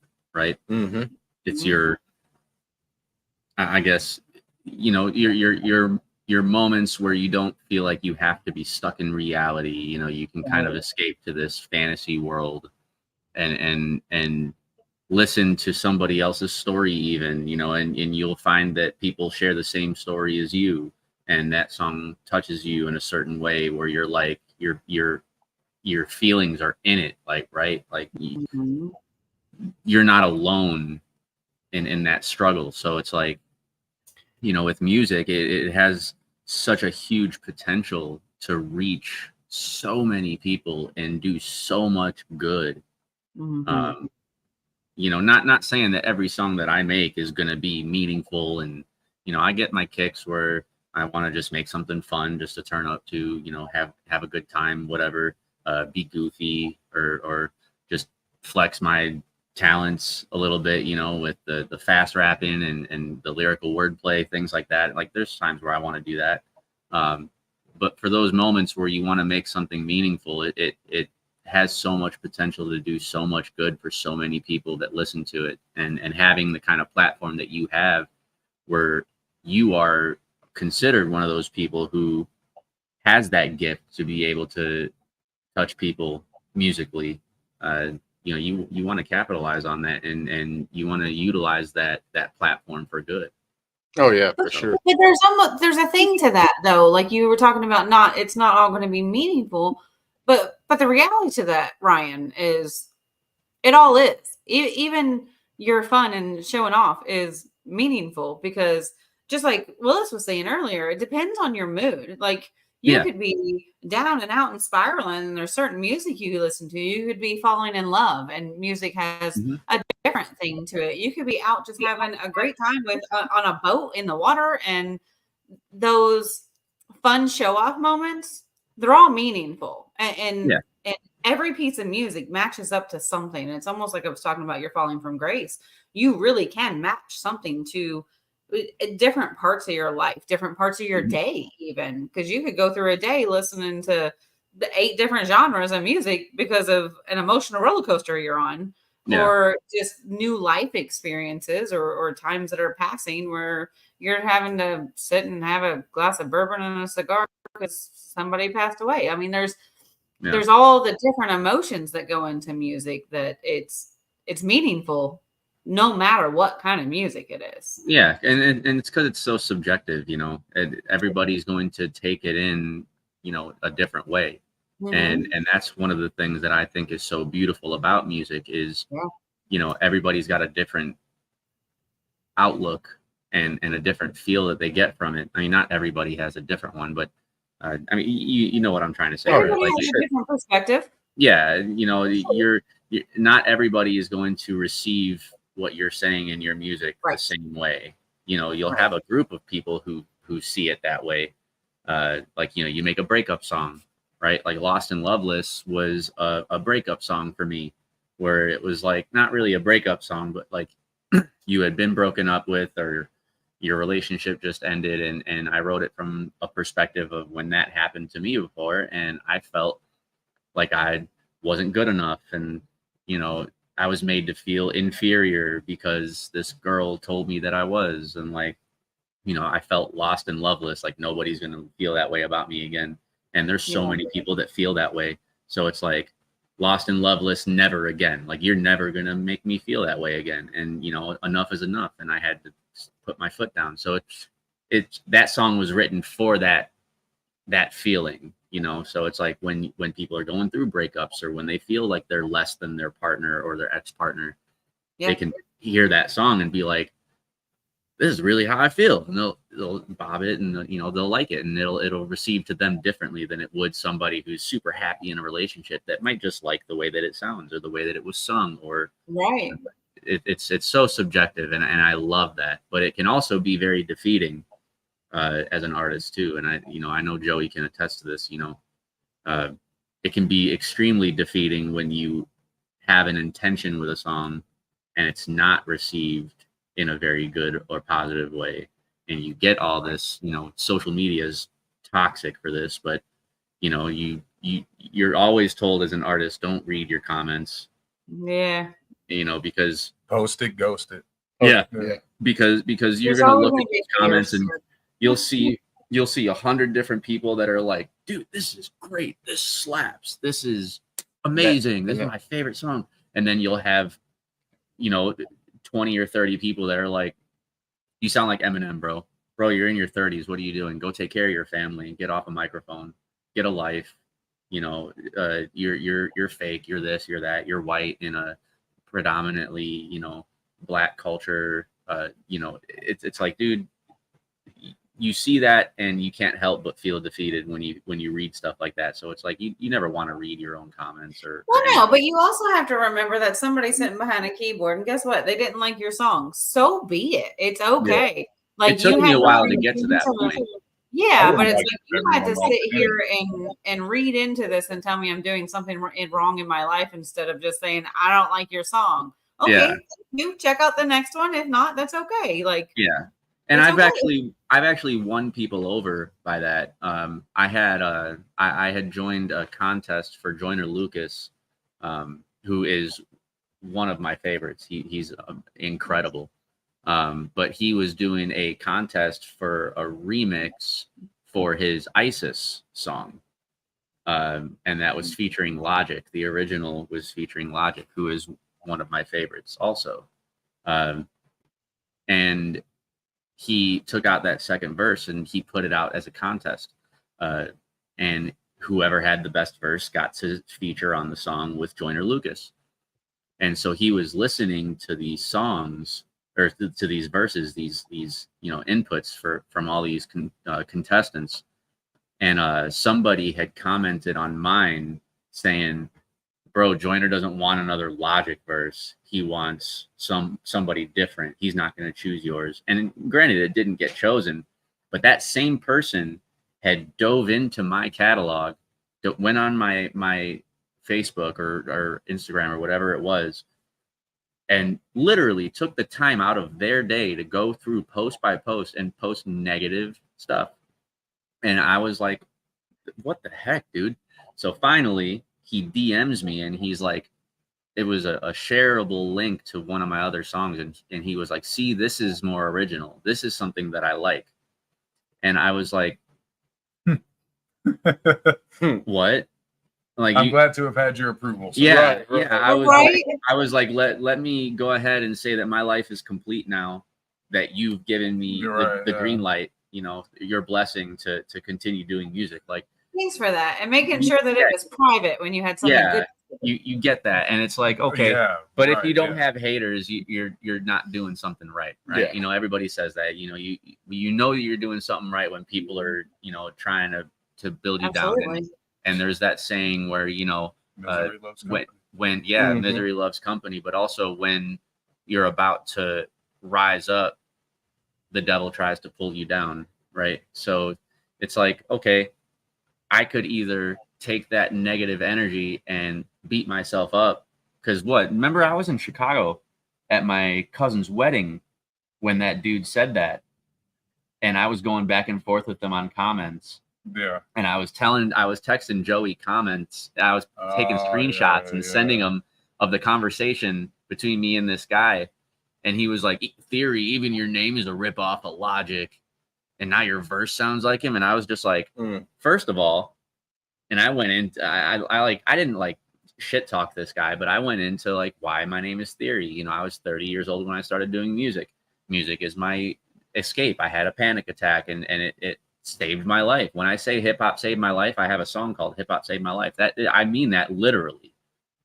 And so it's like, I told this guy that, and then he was like, okay. And that's when he started showing a little love. And now he likes my videos on TikTok. And I remember his screen name too. But this guy likes my videos on TikTok. He likes my posts on Instagram. He's shared a few of my things. He's tagged me in some of his stories where he's sharing my new single. Oh, Theory doing his thing. Theory coming out with some fire. And it's like, so you turned a hater into somebody who loves your music. Yeah. That's that. I love when we have people come on here and that troll, because we've had several. Oh, I love trolling people. And when people come on here and troll, and it's just like, I fought for their right to do that.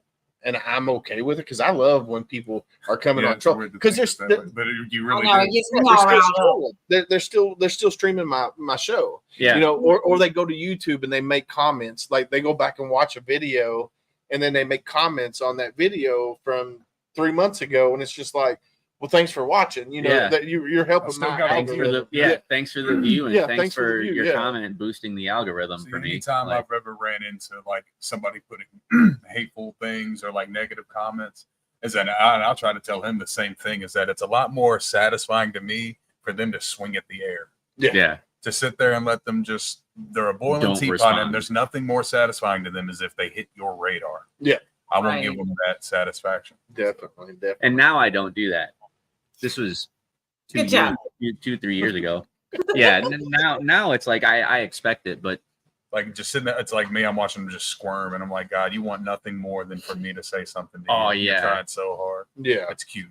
yeah, like I will literally, like, I'll internalize that, and I will beat myself up about it, but I've learned now how to manipulate that feeling and make it motivation Yeah. now, where it's like, okay, say what you want. Thanks for the view. Thanks for the comment. You boosted my algorithm. And now I'm going to come out with something even harder and even doper. And Yeah, it's something like we all the time. The best revenge is success. yeah, 100%. Hey, so I'm gonna play a song that we haven't played yet. I've got a whole list of songs here of theories, but I'm gonna play this one because Eli says he likes this one. He says him and his whole family likes this one, so I'm gonna play this one. This is a banger. Oh, it's one of my personal. Yeah. It's funny because I wrote this song while I was at work as the manager of the team. But this song has everything. It has raps, it has singing, it has everything. It's one of my personal favorites. You can go and tell my family that I made it out the struggle. Moving like a boss, can't nobody stop the hustle. And if you in the way, let's just say that you in trouble. Cause once I get the grinding on this music, I see tunnel vision, yo. I was way down low, I mean way down so much to make the shit a living that I gave my soul. But I knew that I would win, just had to play my role. Sacrifice a lot of time so I obtained my goals. And yet I always seem to second guess. Cause of my skin tone, they saying that I'm just a guest. Plus I was 30, so they started coming at my neck. So many shots been fired, I've been feeling like I need a vest. I'ma show them what I got, and all the ones who said I'd fail, I'll admit my shit is hot. And all the ones who came before me, I'ma see them at the top. Cause I ain't never gonna stop, now I ain't never gonna stop until I drop. Just know that I'ma do my thing, and regardless of the turnout, that'll always stay the same. And I don't give a damn what people say, I stay hella busy paving my own lane. So tell them all I'm sorry, I'm sorry, I'm sorry that I'm not sorry. I'm sorry, I'm sorry, I'm sorry that I'm not sorry, but I'm not. I've been rapping to keep my mentality straight, ignore all the hate, cause everybody got a fucking opinion. I tell them I'll get the hell out of my face, I felt out of place, but I raised a bar so damn high you could see it in space. Get back to the basics, no wonder the industry a disgrace. I'm spitting out straight up facts, flow too dope, get them on a relapse. Saying you better than me, that's capping. I put it on God, I will never go back to the days where I felt like I ain't have shit. I done came way too far to quit, and I got my day ones that's behind me, showing me love, and I gotta admit that I ain't never felt this good as when I'm downstairs in the studio, making beats and dropping heat, get me so high I can feel the vertigo. Can't tell me what to do, my life is not a puppet show, and I won't apologize for doing me, so come and fight me, bro. Came in the game and I'm breaking necks, got so many rappers I don't respect, and I'm killing them all with no second guess. Told everybody that I reached success, so you better be ready cause I've been up next, and you better believe that I'ma be the best. Don't know why they acting like I ain't a savage, they about to be mad, my tracks have been slapping and napping on me. I can only imagine what half of these rappers will take when they find out I rap for the passion and not for the gram of the fashion. This shit is a habit and I've been a visionary, shit is literary, let's go. Just know that I'ma do my thing, and regardless of the turnout, that'll always stay the same. And I don't give a damn what people say, I stay hella busy paving my own lane. Tell them all I'm sorry, I'm sorry, I'm sorry that I'm not sorry. I'm sorry, I'm sorry, I'm sorry that I'm not sorry, but I'm not. And there's harmony. Oh, yeah. Like there's like literally like 15 layers in just the hook. And like, No, I love that song. The song is so good. Yeah. It's one of my personal favorites. hell yeah. Yeah, it's a badass song. Thank you. We need to play some Berserk while we're here. Yeah. Of course. I'm thinking, that's- which one has Berserk in it? No, we need one of Berserk's, period. Like, well, I don't they are have not any a package uploaded. deal. I know they're not. Here, all right. Let's do it this way then. Let's see. All right, just don't do that XXX. Oh yeah, don't do that one. That's Well, this is not a family show. It is not completely after dark right now. well, I know, but that one's I would very, say, very graphic. a good one Yeah, for mine it would is. be Tell Me Nothing. That's my personal favorite. All right. And let's then we definitely need to do like a collab one for sure. Where's it at? To watch like Oh, how it's- they bounce off of each other. Yeah.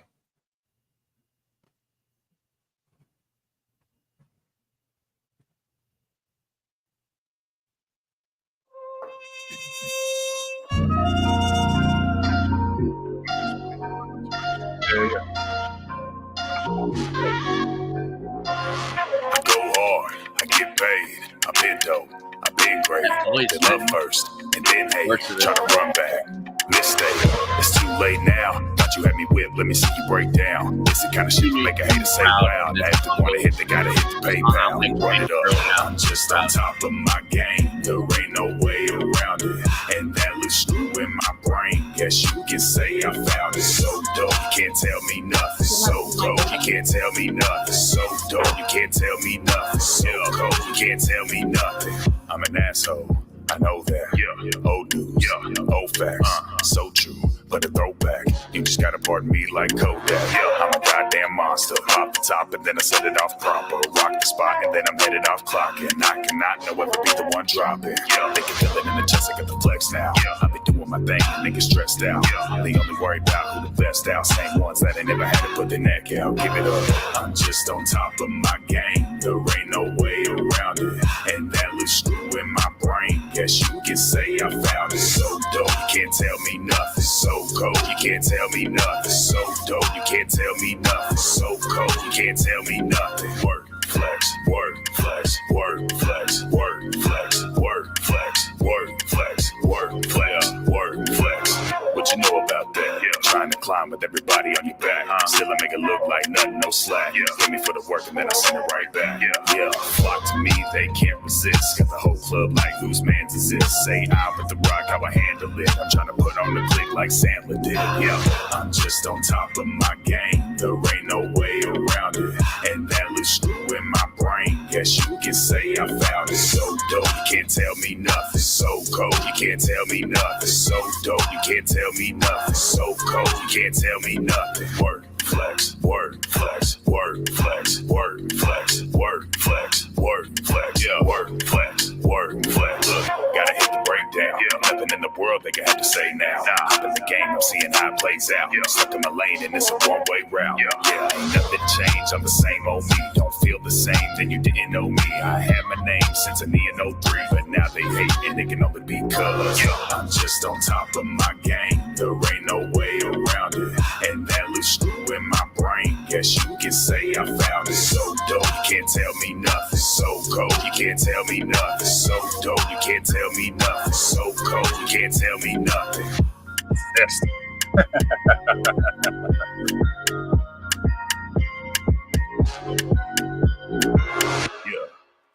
So good. Yeah, that's a You should see me in the crowd when he performs that song live. I literally lose it. Like, The tell me nothing part is dope because I'll go so dope and I'll hold the mic out and the whole crowd can't tell me nothing. You know, I will be like, you can't tell me nothing. And it's a good way to, like it's a confidence booster song. Like, you know, it's realizing that you've heard enough times from people that you are in fact incredibly this good or you're that dope to them. So like have them who made it such a bad thing to be proud of yourself. You know what I mean? Like it's become a social custom to be self-deprecating because it shows that you're humble and modest. But I think we could use a little more of, you know what? I'm the shit. People just love Yeah, it. I think you should be confident and proud. Like Yeah. entitled and an asshole and pompous is a different thing, but being confident in yourself and proud of yourself, you should be like, And the be song proud of itself, those that like, you're around.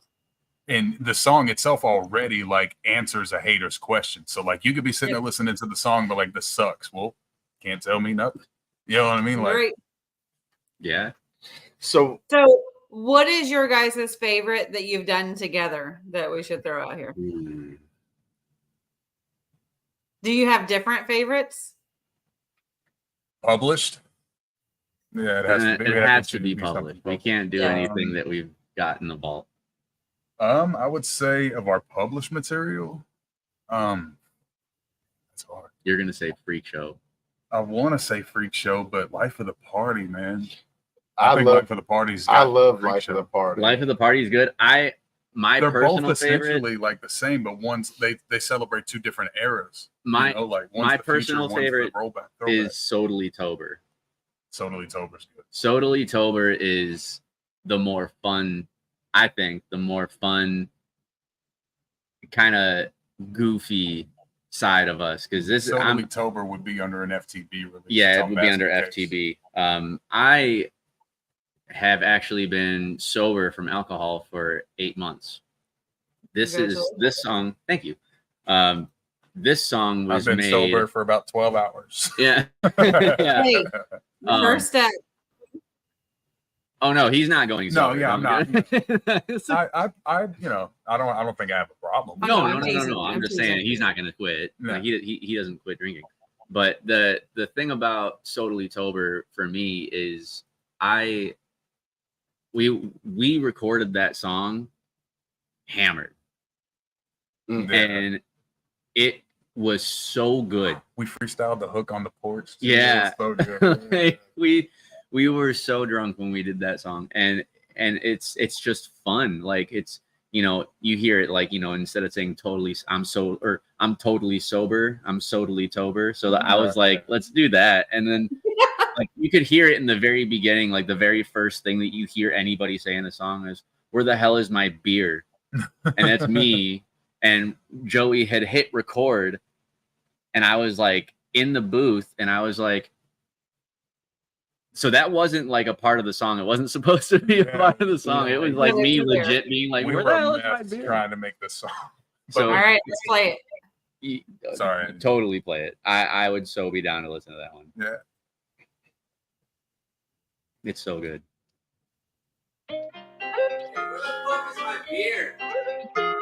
Yeah. Let's go, let's go. Let's go. Let's go. It go 1 shot, 2 shot, 3 shots flow. Hey. Oh, damn, Hold they on. ain't Wait a minute. I'm fucking with that. They ain't You ready wrong. for this. Yeah. Yeah. It go 1 shot, 2 shot, 3 shots flow. Slow. 5, 6, 7 shots, 8 shots. Whoa. Everybody in the party getting live. Let's go. Oh damn, I forgot the fucking line. Oh no. Well, bottoms up, baby. Bottoms up. It go 1 shot, 2 shot, 3 shots. Slow. 5, 6, 7 shots, 8 shots. Good, man. Drunker than a motherfucker. I ain't. Yeah. Homies telling me to pour another. Get a drink. It's 5 o'clock and I'ma hit the ground running. Mix the light and dark liquors, grab a Miller shotgun it. Hey, couple beer bongs, Right. couple mixed drinks. Okay. Made them so strong, had to throw up in the sink. Ugh. Fuck it, I'ma get another one and chug it. I ain't turning down for nothing, about to get the party jumping, yeah. Can't speak clear, I'm walking kinda crooked. Got berserk passing a blunt and I done fucked around and took it. So I gave him a button, the shit exploded cause I shook it right before I handed it to him to see how it would look. Won't be long until you catching me passing out on the floor. And so I cracked another bottle and said I needed some more. And now we lit as fuck, but we gon' be hitting the liquor store. If they ain't open, then we kicking in the door. It go 1 shot, 2 shot, 3 shots. Slow. 5, 6, 7 shots, 8 shots. Whoa. Everybody in the party getting live. Let's go. Oh damn, I forgot the fucking line. Oh no. Well, bottoms up, baby. Bottoms up. It go 1 shot, 2 shot, 3 shots. Slow. 5, 6, 7 shots, 8 shots. Pour me up a shot of that bourbon, I wanna feel it. By the end of this bottle, I think I need another liver. Jeez. Drinking up a river like I'm swimming in the liquor. Try to take away my keys, but the liquor still delivers. Hey, you One right. way or another, I'ma find you, I'ma get you. Always said that I was snapping, I don't think they get the picture. Yeah. Faded off the mixture, Lil John, big cup. Giving love, giving hugs, but I don't give fucks. I don't really need a chaser, but I like one. And I brought a few blunts, I'm a light one. Throw a leg up, Captain Mother Spice Rum. Probably wouldn't feel a fucking thing if a fight comes. Lady, I'm a brain feeling like dumb. Giddy, I'm a wave till the night's done. Really, I'm a rage till I'm right numb, high strung, pour another drink. Guess what I'm It go on? 1 shot, 2 shot, 3 shots, Flow. 5, 6, 7 shots, 8 shots. Whoa. Everybody in the party getting live. Let's go. Oh damn, I forgot the fucking line. Oh no. Well, bottoms up, bottoms up, bottoms up, baby. Bottoms up, bottoms up. It go 1 shot, 2 shot, 3 shots, Flow. 5, 6, 7 shots, 8 shots. It's fucking wild. I think I need another one. I'm kind of fucked up right now. No, ain't no way. No, you gotta have one more. One more. Oh, One bro, more. I don't know, man. Dude, I'm totally. All right, look, if you have one more, I won't make you have one more. And then it ends with a burp. Oh If man, you have one And more, it I ends won't with let you It have ends one with a more. burp. I'm trying to think which song is my favorite that I've heard. Because yeah, I've listened to several, and I'm just Life of the Party is probably the most. Life of the Party is good, but I don't think it's, to me, it's not one that, I mean, I love it. Don't get me wrong, I love it, but I don't know if that's the one. Look, hey, Lamondo's on That there. one's not me. Lamondo. Hey, Lamondo. Lamondo Carter. Speaking of Life of the Speaking of Party, Life of the Party. Hey, you Look want at to that. you want to throw it? Lamondo Carter was the one that sang, Yeah, he singing the sings hook. You want to play it since he's on here? I'm Might down as to well. play it. Let's do it. Yeah, you can play it. That's good. Hey, y'all still hear me? Shout out to Meek from Vegas who produced this beat.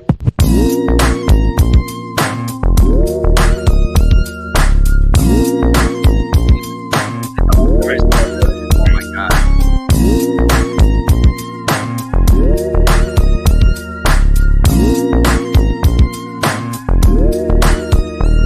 Yeah, I'm just cruising in the whip, got my homies in the backseat, riding down a 6-4, bumping to the backbeat. Got a couple bottles, marijuana and a glass piece. Wherever we go, we bout to run it like a track meet. But it's 9 o'clock, time to head to where the party at. Cause shit, I'm trying to get drunk, roll a blunt, light it up, smelling loud when I pull up on the scene. All the bad bitches crowd run, boy, I'm a fiend for the yeah, and they know it. A couple of them freaks, and I'm trying to let them show it. Got one grinding on my waist, I ain't hitting till you blow it. But I promise when I get inside, ain't gon' be no slowing down. Split it, then I hit the town, bar hopping, y'all know what I'm trying to do. Check my phone, I don't even know who I'm replying to. Roll another blunt, homie, tell me where we flying to.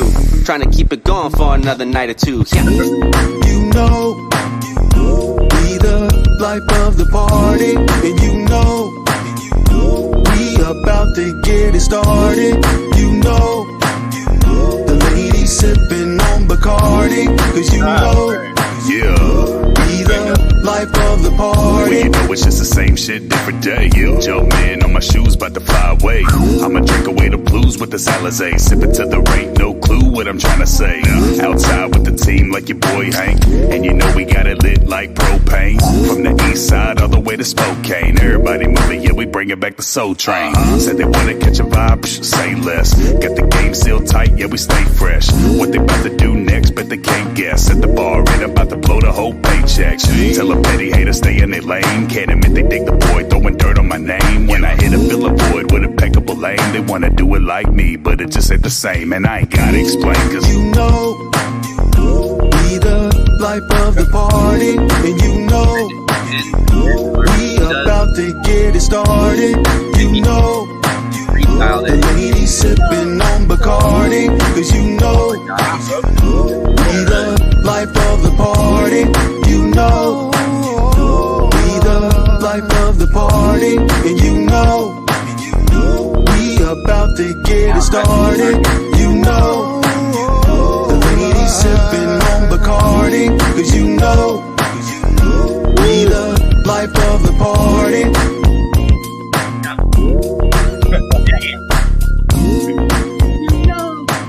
That's a sweet too, man, because that's one of those songs that, like, I feel like it's gonna just Can't do it. explode I can't do it as out good of as he does. nowhere. People are gonna realize, damn, how long has the song been out? Yeah. I agree. Yeah, and I like Falling for Grace.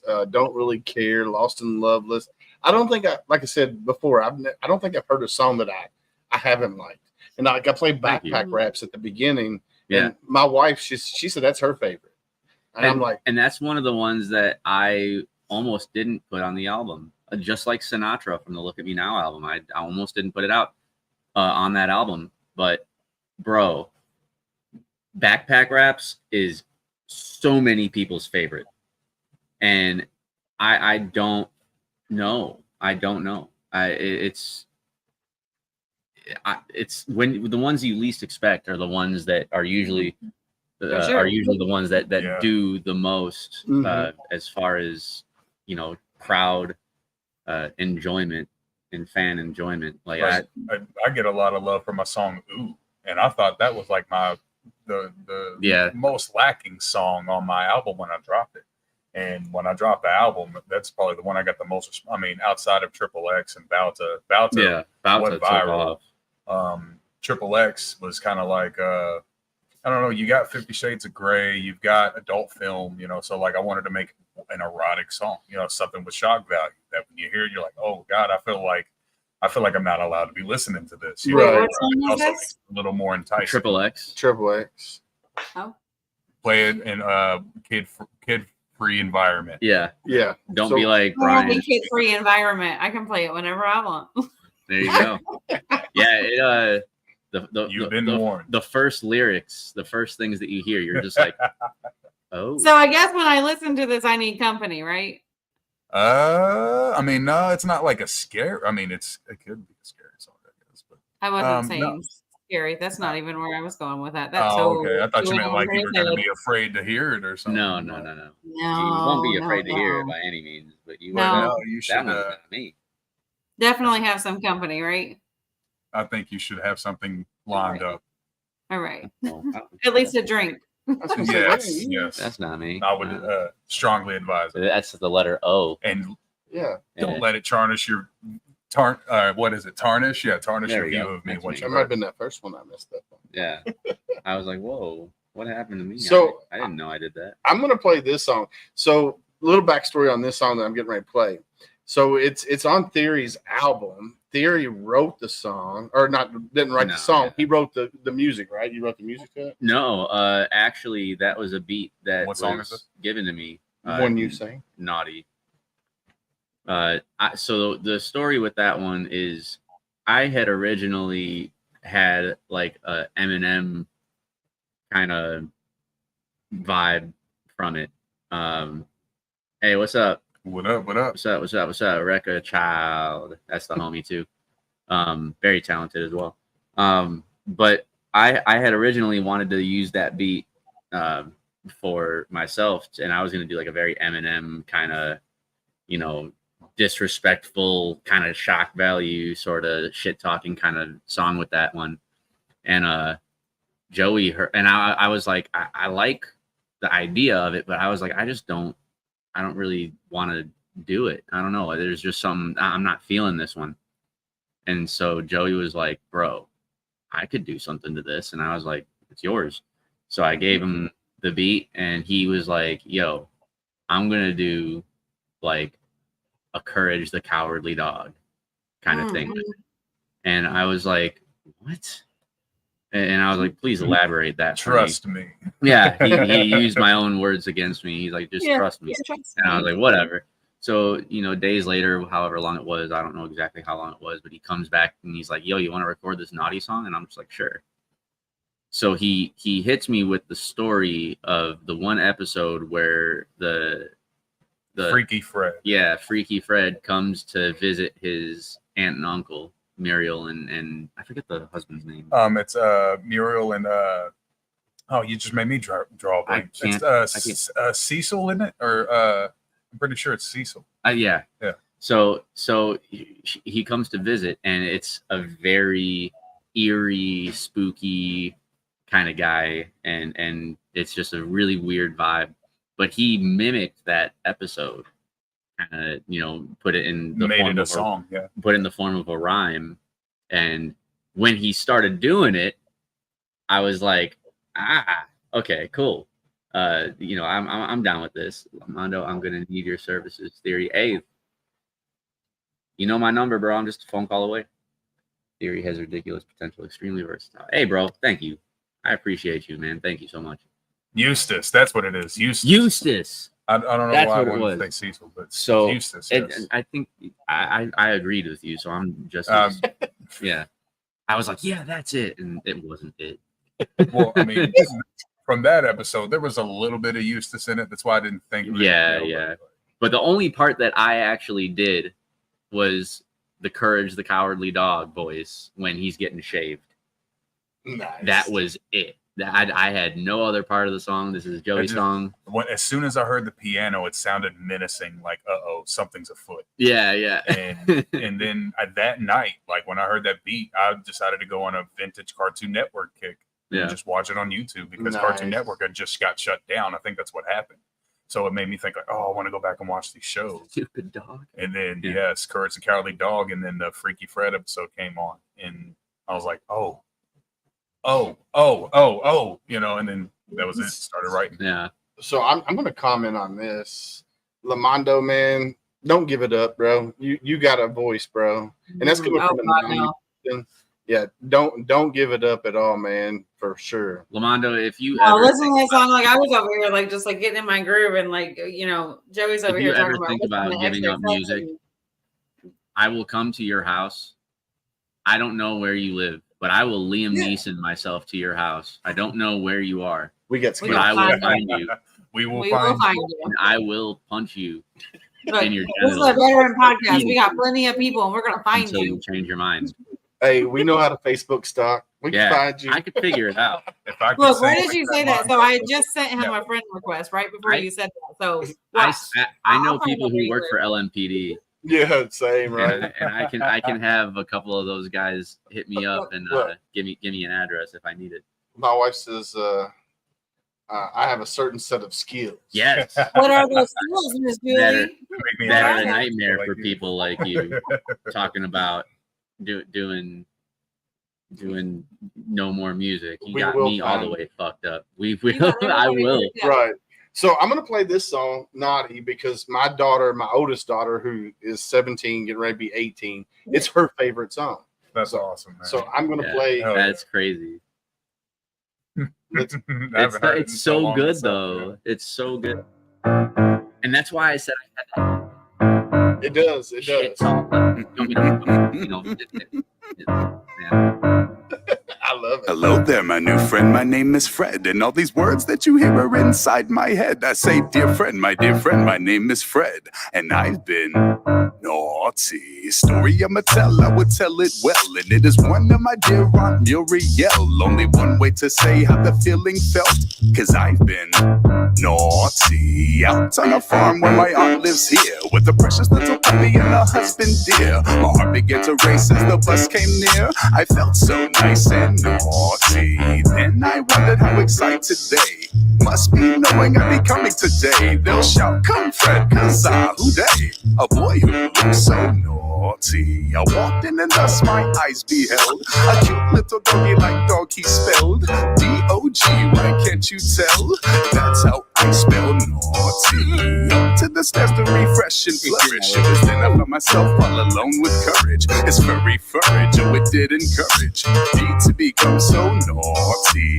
Back to a day I may forget. I speak of the day I first got my pet. How lovely it was of a gift to get. I don't think I'd ever felt so naughty. My fuzzy friend, no that is what he was. A darling little bit of ball of fuzz. Such fuzz, why yes it does. Demand that I be naughty. He looked at me with those fetching eyes and that fetching fur. I was hypnotized with a fate of joy and a feel of sighs. That's when I got naughty. Courage.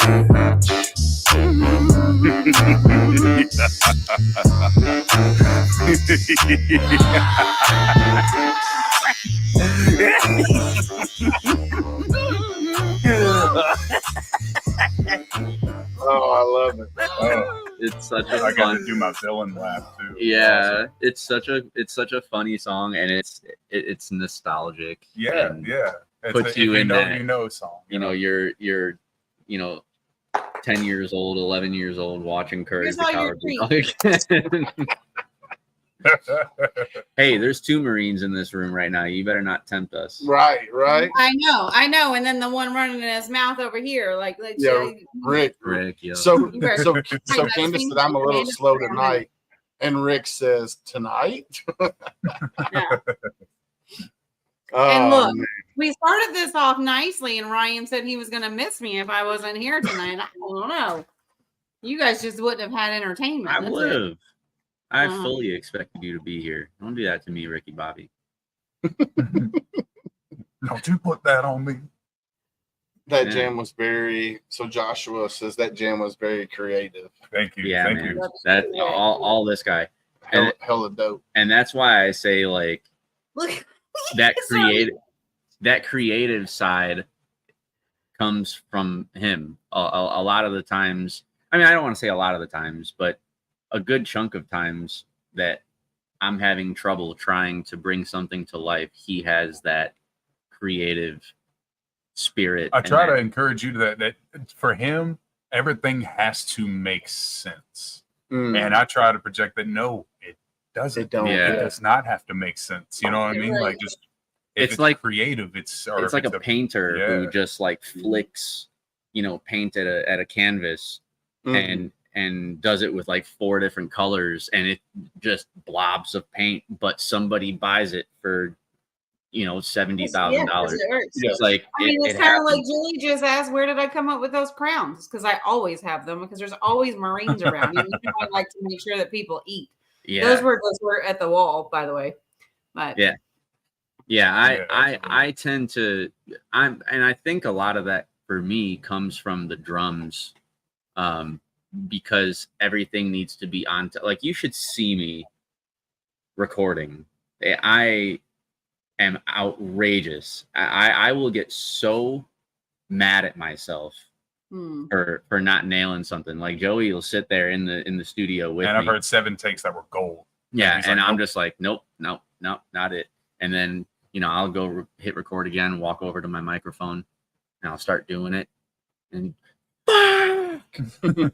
like, just scream at the top of my lungs. Like, I need to film myself. And I'm in the corner just like, oh God, Yeah. you hit it the first time. Yeah. And I need it to be exactly how I hear it in my head. Yeah. And it makes me mad. I don't want to make it sound like it's a pain in the ass to record or like I get in a negative mindset. I don't. It's challenging to me, right? And I love that challenge. But like when I know that I can do something, and I know that I can nail it, and I know that I can do it better or cleaner or more crisp, I'm going to do it. Yeah. And you could be like, bro, that was perfect. And Well, my respectfully, theory on it, fuck off. No. yeah. I'm going to do it again, and that's just how it's going to be. Like if you've ever seen See, that Joey pop-up- needs to keep some crowns in the studio and be like, here, dude, yeah. just take a couple No, bites. I like to relate it to I don't know if anyone's ever saw it, but the Bob Ross documentary that's on Netflix is that he would finish what was obviously a crazy creative and beautiful looking painting, and then he would decide at the end of every painting to take a creative risk. Out of nowhere, just put a tree right down the side, and then he finishes the tree, and it makes it that much better. But it's because he decided to, once he was done with it, to add something that even will surprise himself. So it's just kind of like one of those things. Yeah. The green ones are not lying. Hey, Michael, there's nothing wrong with Marines. There's a few of you that are shit, but for the most part, you guys are Our okay. hearts are in the right place. That they are. Most So of the Joey, time. I'm gonna ask you a question. No. So you and Theory have been friends for a really long time. What is your favorite song of Theory's? My favorite song of Theory's. that you're not in. God, that's a hard choice. It's hard not to say sorry, I'm not sorry, because it was the first one that like I had heard his music before and I was like, everything's solid. And then I heard, sorry, I'm not sorry. And like, this is the breakout, like this is that song that's like, okay, this is where you actually see proof of the involvement in his. But I'd have to say my favorite song by him right now are two. It's between two.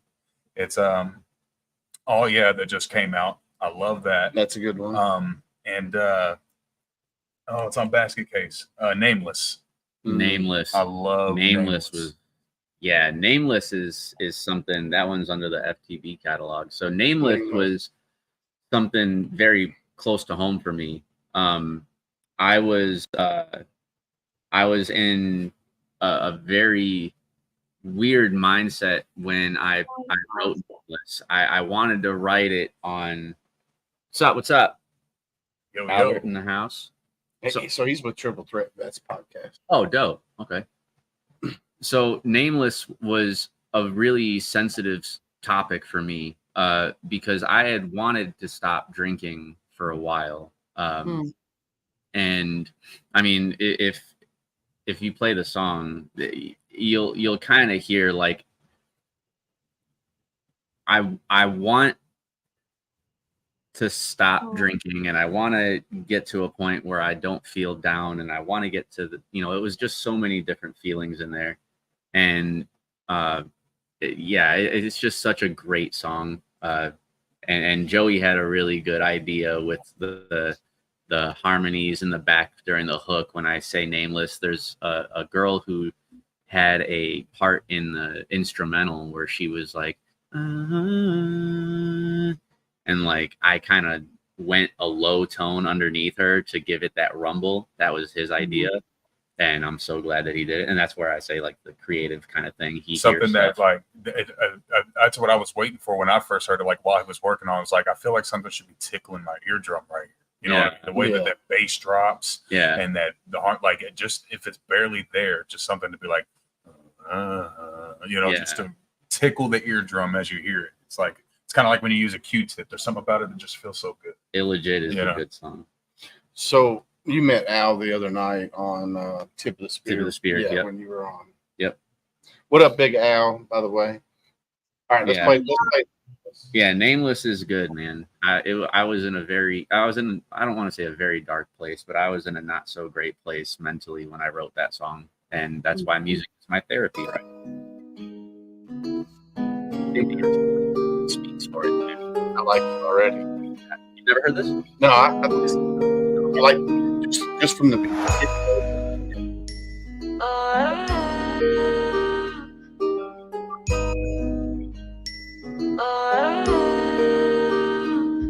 Yeah. I'm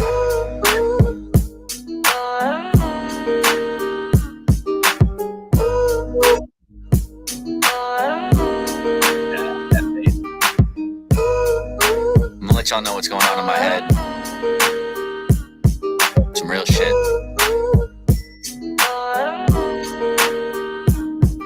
Yeah, must be an out of body. Looking at myself like, how'd you ever get this low? To all the ones I've hurt, I'm truly sorry. Just know I never meant it. Wondering if I'll ever get a second chance like heaven sent it. Feeling way too broke to mend it.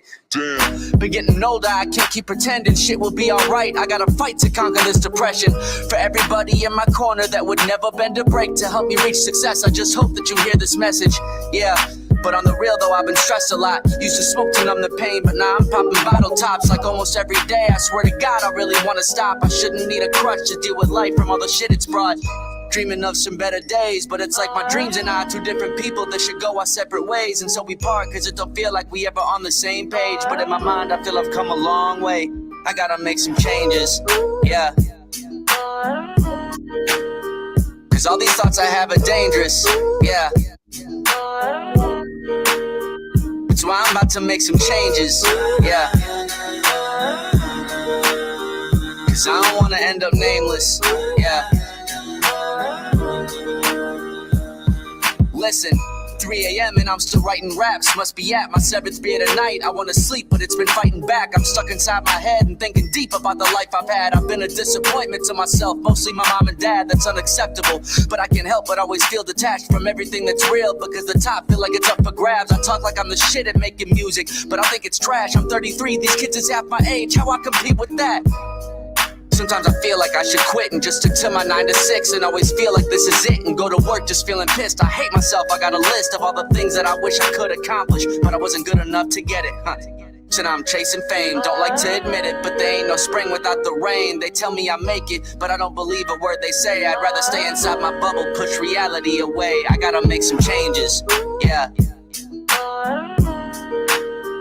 Cause all these thoughts I have are dangerous, yeah. about to make some changes. Yeah. Cause I don't wanna end up nameless. Yeah. Theory.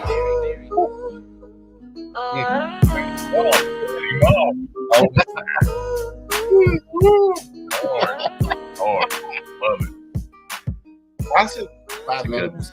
Was there other? Oh, there's a skit. It's that a follows. skit that follows. The Yeah, whole album's a story. Yeah, Okay. if you actually listen, so everybody had asked me and Joey when we were gonna do like, not only were they asking us to do songs together, but they were asking us to do an album, and I was like, you know, I'm down to do it. You know, let's give them. Thank you guys. I see the comments. Thank you so much for that. That one meant a lot to me. So thank you for receiving it like that. It feels great. But Now you see why it's one of my favorites. yeah. So I was like, you know, I'm down to do it. Let's do it. And you know, just give the people what they want. Why not? We've been, you know, kind of collabing, and we had some stuff that we had done together prior to it being released.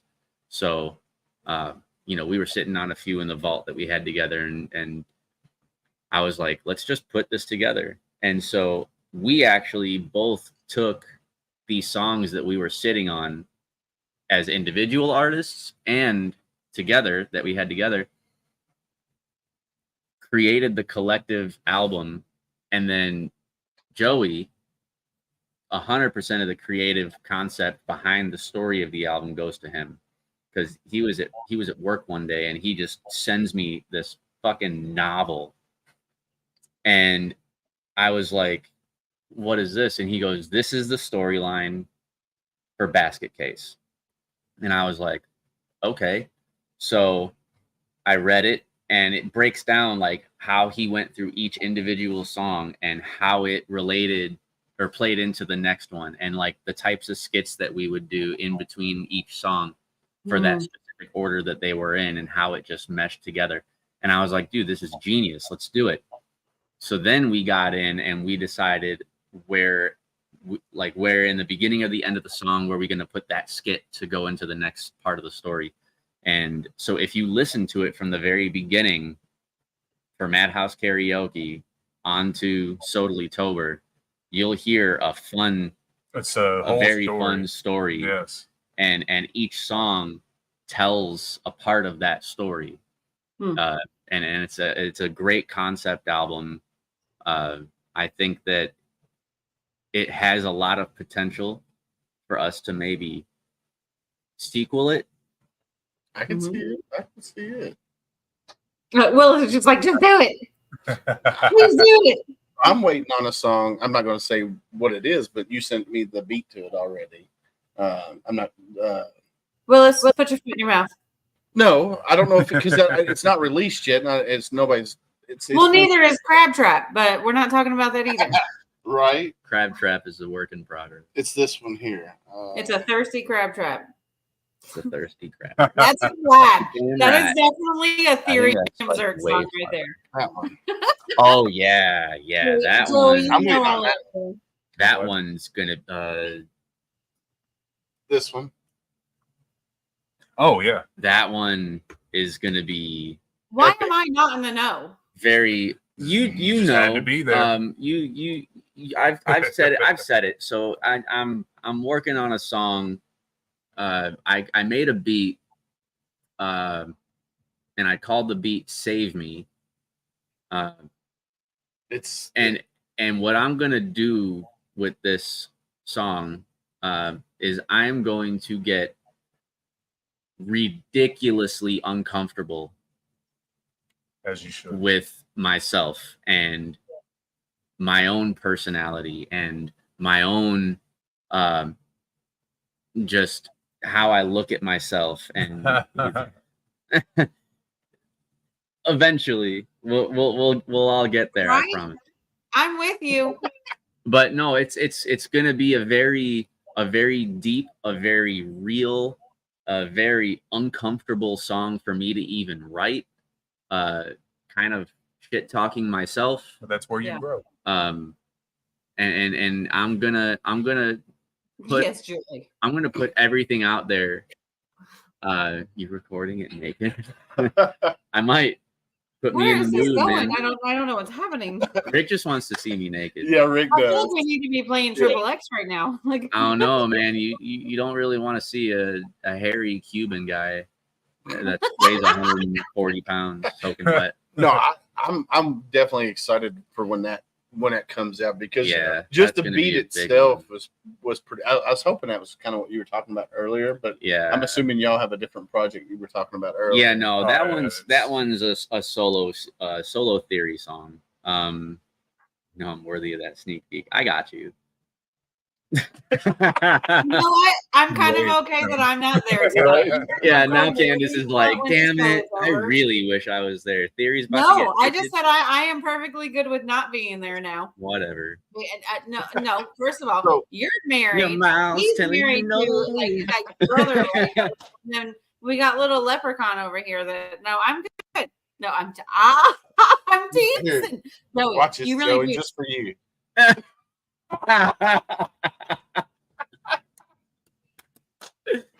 Oh, that look on her face. She was like, I know where you live. Oh, Julie, you're listening. I'm getting ready to go get in my car, and I bet you I can get there before they're done being them. you know what? It's a vibe. it's a great segue. Yeah, It's a vibe, bro. He even said, yeah. yeah.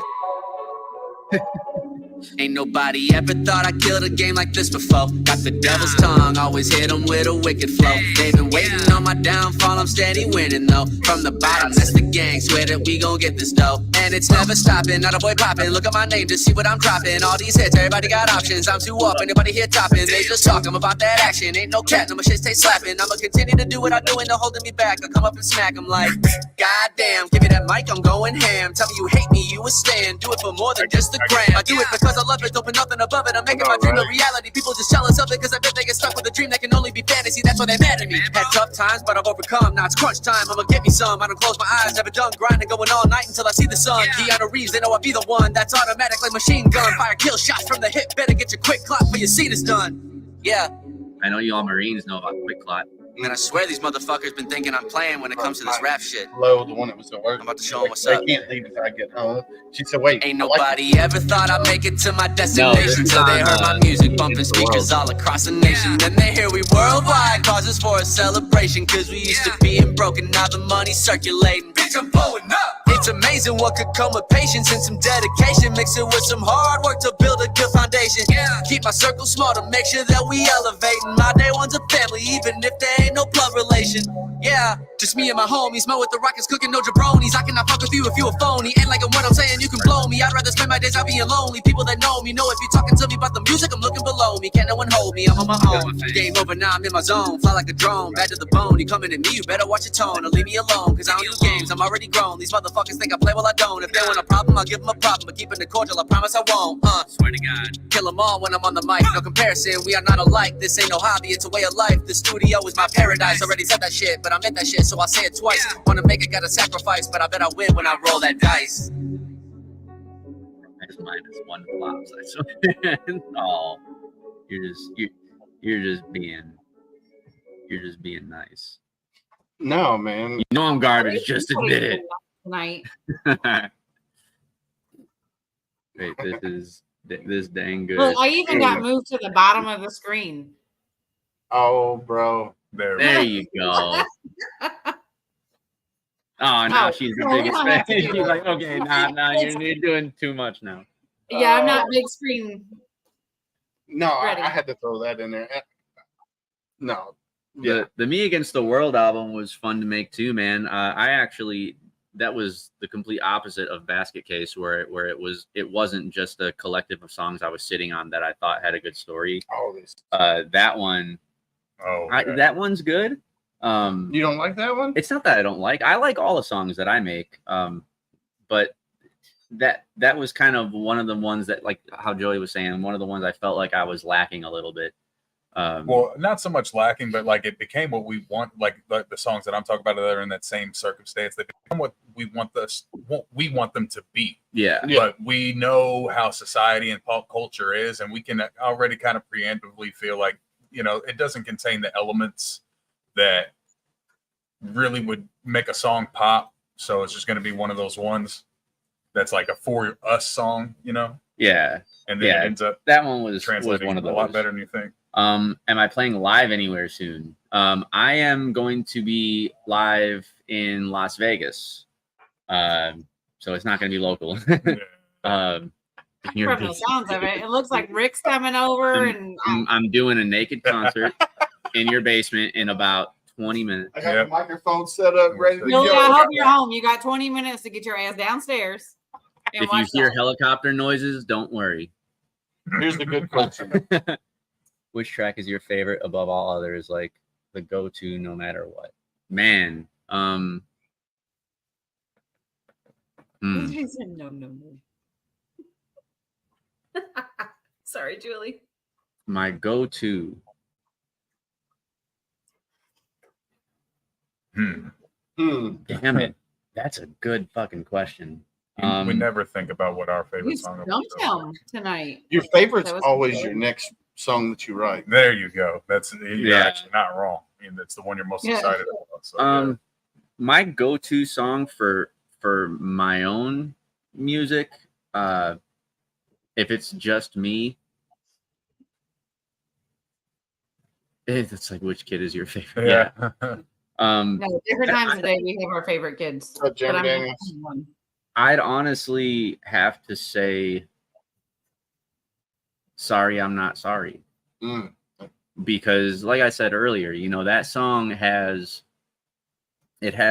everything, like how Joey said, that was my breakout, because when I first started doing music, I was so fixated on the rapidy rap and, you know, backpacks and rap and snack packs and, you know, all that. I was into all that, and I still am.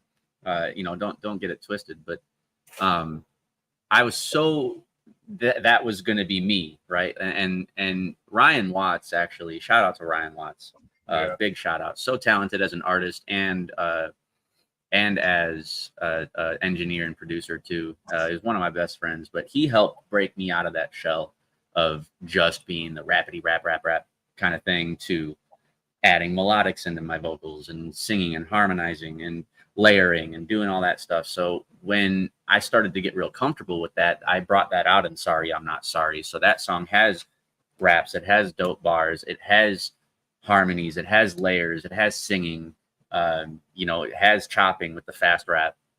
You know, I feel like that song is just and it's got the crowd participation, you know, where during the hook when I'm sorry, you know, get the crowd doing this, and at the end I'm not sorry, like kind of, you know, flip off the crowd, like I'm sorry I'm not sorry, bro. Like I say that all the time.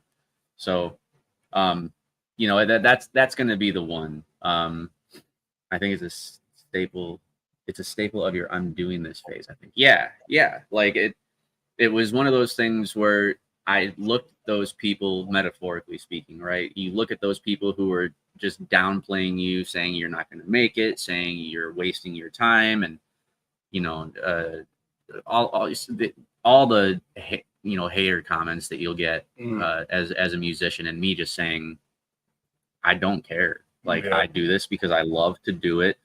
I think I'm good at it. Other people think I'm good at it. Other people believe in it. I don't need your approval. You can hate it. Sorry, I'm not sorry, bro. I'm going to keep doing it regardless. Which I think is a really nice segue into playing your latest. You want to play the latest? Yeah. What? Falling from Grace? Yes. Oh, yeah, is my latest. Okay. Falling from Grace is the one I'm talking about. Yeah, Falling from Grace is a good one. I actually made that beat with the intention to sell it, and I didn't sell it, and I wrote a hook for it because I was like, you know, let me see. And I wrote the hook and I recorded it, and I was like, that sounds really good. And then I was like, oh, let me write a verse for this. And then I wrote a verse for it, and I was like, that's pretty damn good. I think I'm onto something here. And then I just kept the song. So I wrote it. I made the beat, wrote the song, mixed it, or recorded it, mixed it, mastered it in like 3.5 hours. Joey came home from work with my wife, because they work at the same spot for his second job and her main job, but they work at the same spot. And they came home from work, and I was like, studio now. And they came to the studio, and I was like, I'm playing this for you because I just did this today. And I played it for him, and he was like, yeah, I like it. I like it. No, it is a good song. So we're going to play it, and then we got to wrap it up for the night. 2.5 hours. Yeah. Oh, man. I love it. For me both.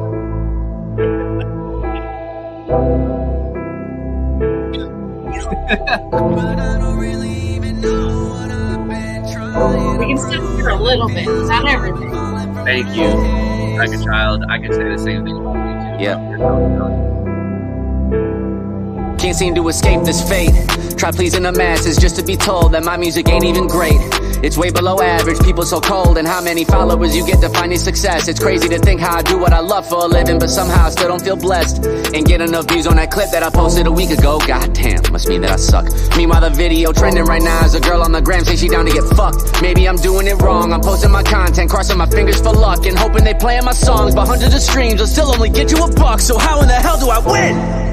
Do I change who I am? Do I put out an album by selling drugs, fucking bitches, foreign cars, all the riches, gang, Glocks or switches? Maybe they'll love it and I can go viral, but is the fame worth it if I'm losing myself in the process, forcing my heart and my head in a downward spiral? I feel like I've been losing myself for far too long. Far too long. Far too long. I don't really even know what I've been trying to do. It seems like I've been floating away. You love me, then you love me not. These feelings gon' put me in the grave, but I don't really even know what I've been trying to prove. It feels like I've been falling from grace. I won't lose myself just to prove myself to the people that don't want me to change.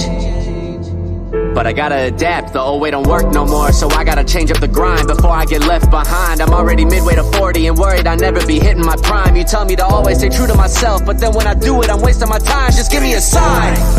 I don't wanna change, don't wanna conform, but I know I gotta do something and soon, cause then if I don't, I'm breaking the norm. And fuck social media, all of that hatred been bringing me down. I go to perform and post up a reel to show how I did, then get all these messages about how I'm corny. Nobody does that, you should just stop. Put out the song, I bet you it flops. Hang up the mic, your flow is too basic, no wonder your Spotify listeners dropped. This is the shit that I get for pursuing my passion, thinking one day I'ma pop, and maybe I might, but all that I know is I'm gonna continue to rise to the top. I ain't losing myself. I don't really even know what I've been trying to do. It seems like I've been floating away.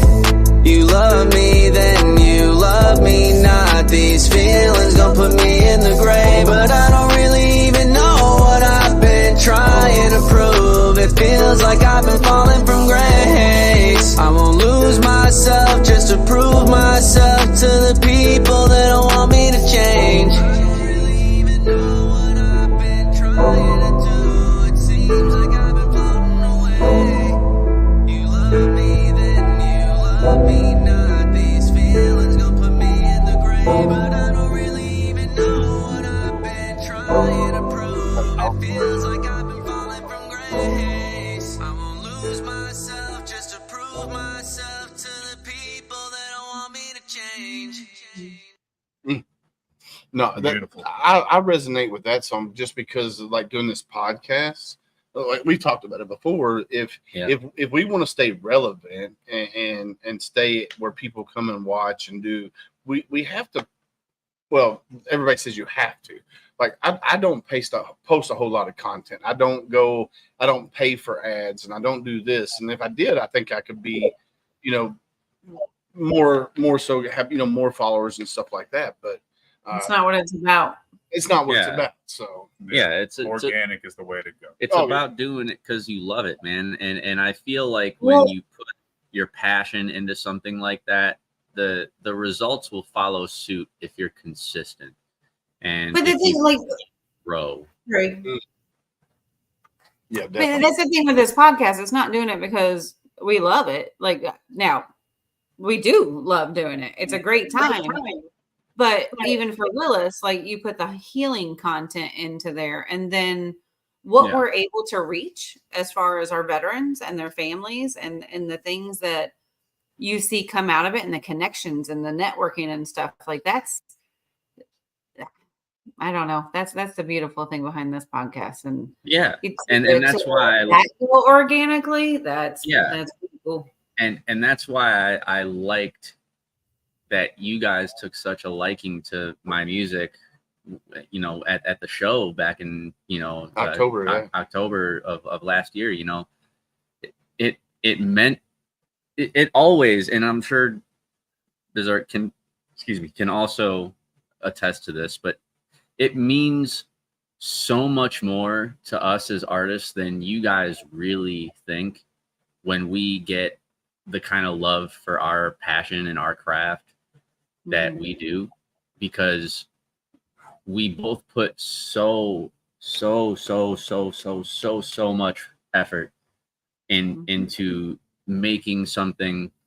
It's our art, right? And it's a showcase of who we are as people, and we're putting those out to the masses to be judged, right? Like, and that's ultimately what it is, you know. And when we get the positive feedback from people, or when somebody says, this song, I felt this in my soul, like that means so much. There you go, Joe. Oh yeah, awesome. Yeah, no, Eli's the homie, man. He's I hope dope. you continue to enjoy, Eli. Yeah. So make sure you go follow Spotify, Amazon, wherever you get your music. Follow Berserk and Th30ry for sure. But it's about that time. We got to wrap it up tonight. I do want to show something real quick. So there's a little boy in our neighborhood. His name is Silas Hayes. I'm going to put it up on the front screen. So he's an Eagle Scout. He's doing his Eagle Scout project. And what he's doing is he's taking donations for the Bullitt County Animal Control here in Shepherdsville for the shelter. This is a list of things that you can donate. I also shared it on HomeFront Sitrep. Yeah, Julie says he's 17. So he's 17. Sorry, he's not a little boy. He's a young man. But he's taking donations. You can actually Venmo his mom if you want at Bluegrass Baked on Venmo, or you can. That's probably how you're going to be able to do it now. Or you can just buy some of these items. Message me or Candace, and we can get it to him and help him out, because he's doing his Eagle Scout project. So if you're out there and you love animals, reach out to me on my personal page on David Willis Jr. And we'll get it to him. But no, I want to thank Joey and Ryan for coming and hanging out with us for this almost 2.5. Well, actually, it is 2.5 hours now. Yeah. Like I said, when I first met you guys a year and a half ago, or actually about a year ago, yeah, I was given more time. Candace is like, what the I know, right? You're like, what did I miss? Yeah, you guys were doing, a concert for veterans. You didn't have to. You did it because that's what you were drawn to do. And then your music resonated from day one. And I started following you that day on Spotify and everything. And it's just, I just love to see your journey and where you guys are going. And you say it, one of your songs, day ones. I might not be day one, but I'm day whatever, and I'm going to be with you to the end of your career. So well, thank you. We appreciate that. I especially, I'll speak for both of us, but I don't want to speak for him. But you know what I mean. Like we appreciate that very, very much. And day ones doesn't necessarily mean you have to be there the day. Right. If you know what I mean. But it's just day one from when we meet. It's a saying. Yeah. It's a saying. Like if you're one of those people who continuously show support, and even something as small as sharing a post, right? That can do the world for us. And literally, share a post, comment on something, help us get inside the algorithm to where we're seen by more people. You know, For it sure. doesn't, it, you know, and I always see this, and it's kind of a shitty thing to think about it, but I mean, it's somewhat true, but it's like, you know, you have all these people in the world who are supporting and sharing all these songs from all these artists that have no clue who they are. They even are, yeah. Right? Like they don't even know that you exist. And you're going to bat for them, like arguing like they're your freaking life partner. And it's like, all right, well, I get that you're a fan, but I always say keep that same energy for people who you really care about, right? Yeah. It's almost like if you see that post, or if my homie has a barbershop, shout out my boy Savell Ingram, go check him out. I can actually, if you follow me on Facebook, I'm going to post his stuff because I'm trying to get him some clientele also. So yeah, shameless little plug for my homie. He cuts hair and he's phenomenal. But build your village. Yeah, if you have a homie who has a barbershop or his own haircutting business, I'm getting my hair cut by my homie. If I have a homie who, you know, has a sandwich truck, I'm getting my food at that sandwich truck. Yep. You know, or a bakery.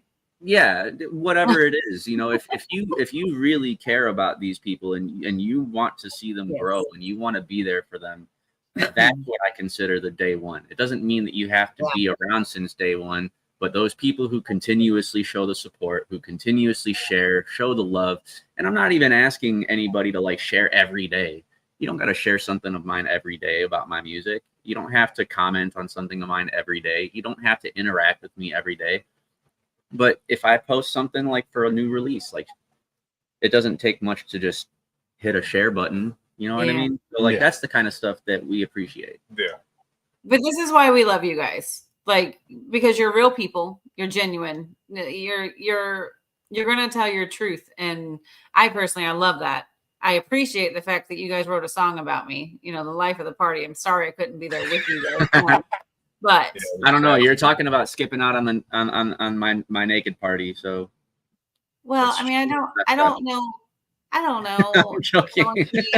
I like my brother sitting right next to you, and I can't do the naked party with him. Right. But Berserk, I've been trying to give a drink since last year in October, and he never bites it ever. What did you say? Wow. Anyways, no, we're not having a naked party in your basement, Julie. But like from my side, I appreciate you guys. I do. I would not have turned down your drink offer. You what? I would not have turned down your drink offer. Bullshit. Check your comments on some of your, like over the past year. Check your comments on your pictures. She's airing you out right now, right, bro? That's all right. Listen, you keep calling him a little leprechaun. He's gonna ignore your advances. I got some Irish in me. Like sometimes you want a little She more. She wants to look. Look, anyway, I love your guys' music. And like I said earlier, I love that you guys got it. I gotta get serious here. You guys aren't letting me get serious. I'm sorry. That was my fault. It's okay. Like I said, I love the show. Mine. I was offering drinks, so I screwed that up. But no, you're offering drinks. I'd have had a drink. I don't recall. All right, Candace. It's that time, bro. Well, yes, right. I appreciate you guys. And one Ryan, more thing before we hold go. On. Oh yeah, you want to? You time out. Hold, please. What? Ryan? Okay, I'm sorry. What? Thank you for your service. Thank you. I appreciate that. But I just want to say thank you guys at HomeFront Sitrep. We have some stuff for y'all before we actually kick rocks and leave. So. We're going to give you guys it's nothing super huge, but we want to give you guys something for showing the support. Leave here for you guys. And Candace, I will make sure that we have something for you left also. So the next time you see David, because it'll probably be tomorrow. It'll be before me. So we'll make sure that we leave something for you. Personally. You could do that too. See, I'm trying to be serious now, and look who's ruining that shit. Right. So. But no, seriously, thank you guys for the support with the music, for all the love, for having us tonight. And thank you to everybody that tuned in to the comments and who also showed love. Shout out to all of you guys, because there would be no Th30ry or Berserk without any of you. Absolutely. So from both of us, thank you. And we hope you guys enjoy the new material, because this new stuff is fucking unreal. It's it kills me having to sit on it. I know, man. I know. I can't wait, bro. I can't wait. I know we've got so much stuff in the vault, and there's so many plans for so many other things. So you guys are gonna.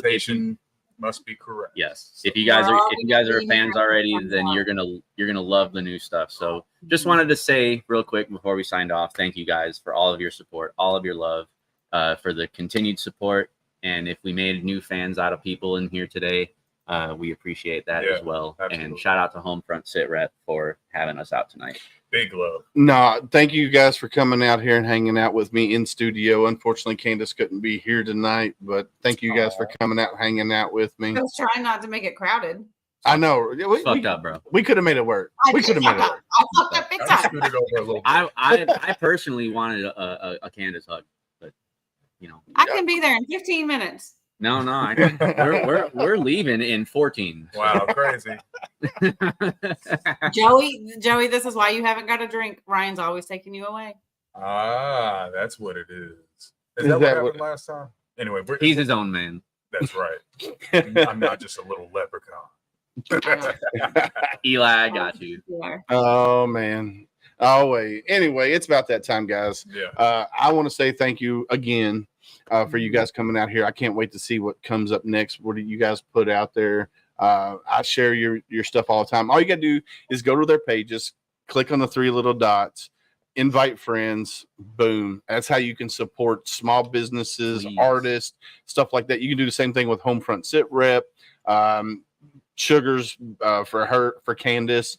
And then, you know, go find Theory, go find Berserk on Facebook and share that stuff. And not only that, like it may sound like you're doing us a favor, but you could show somebody something of ours and you ended up doing them a favor. Mm-hmm. So, you know, definitely. And save somebody. But like we always say on HomeFront Sitrep, stay safe out there. We got your 6. We got your 6.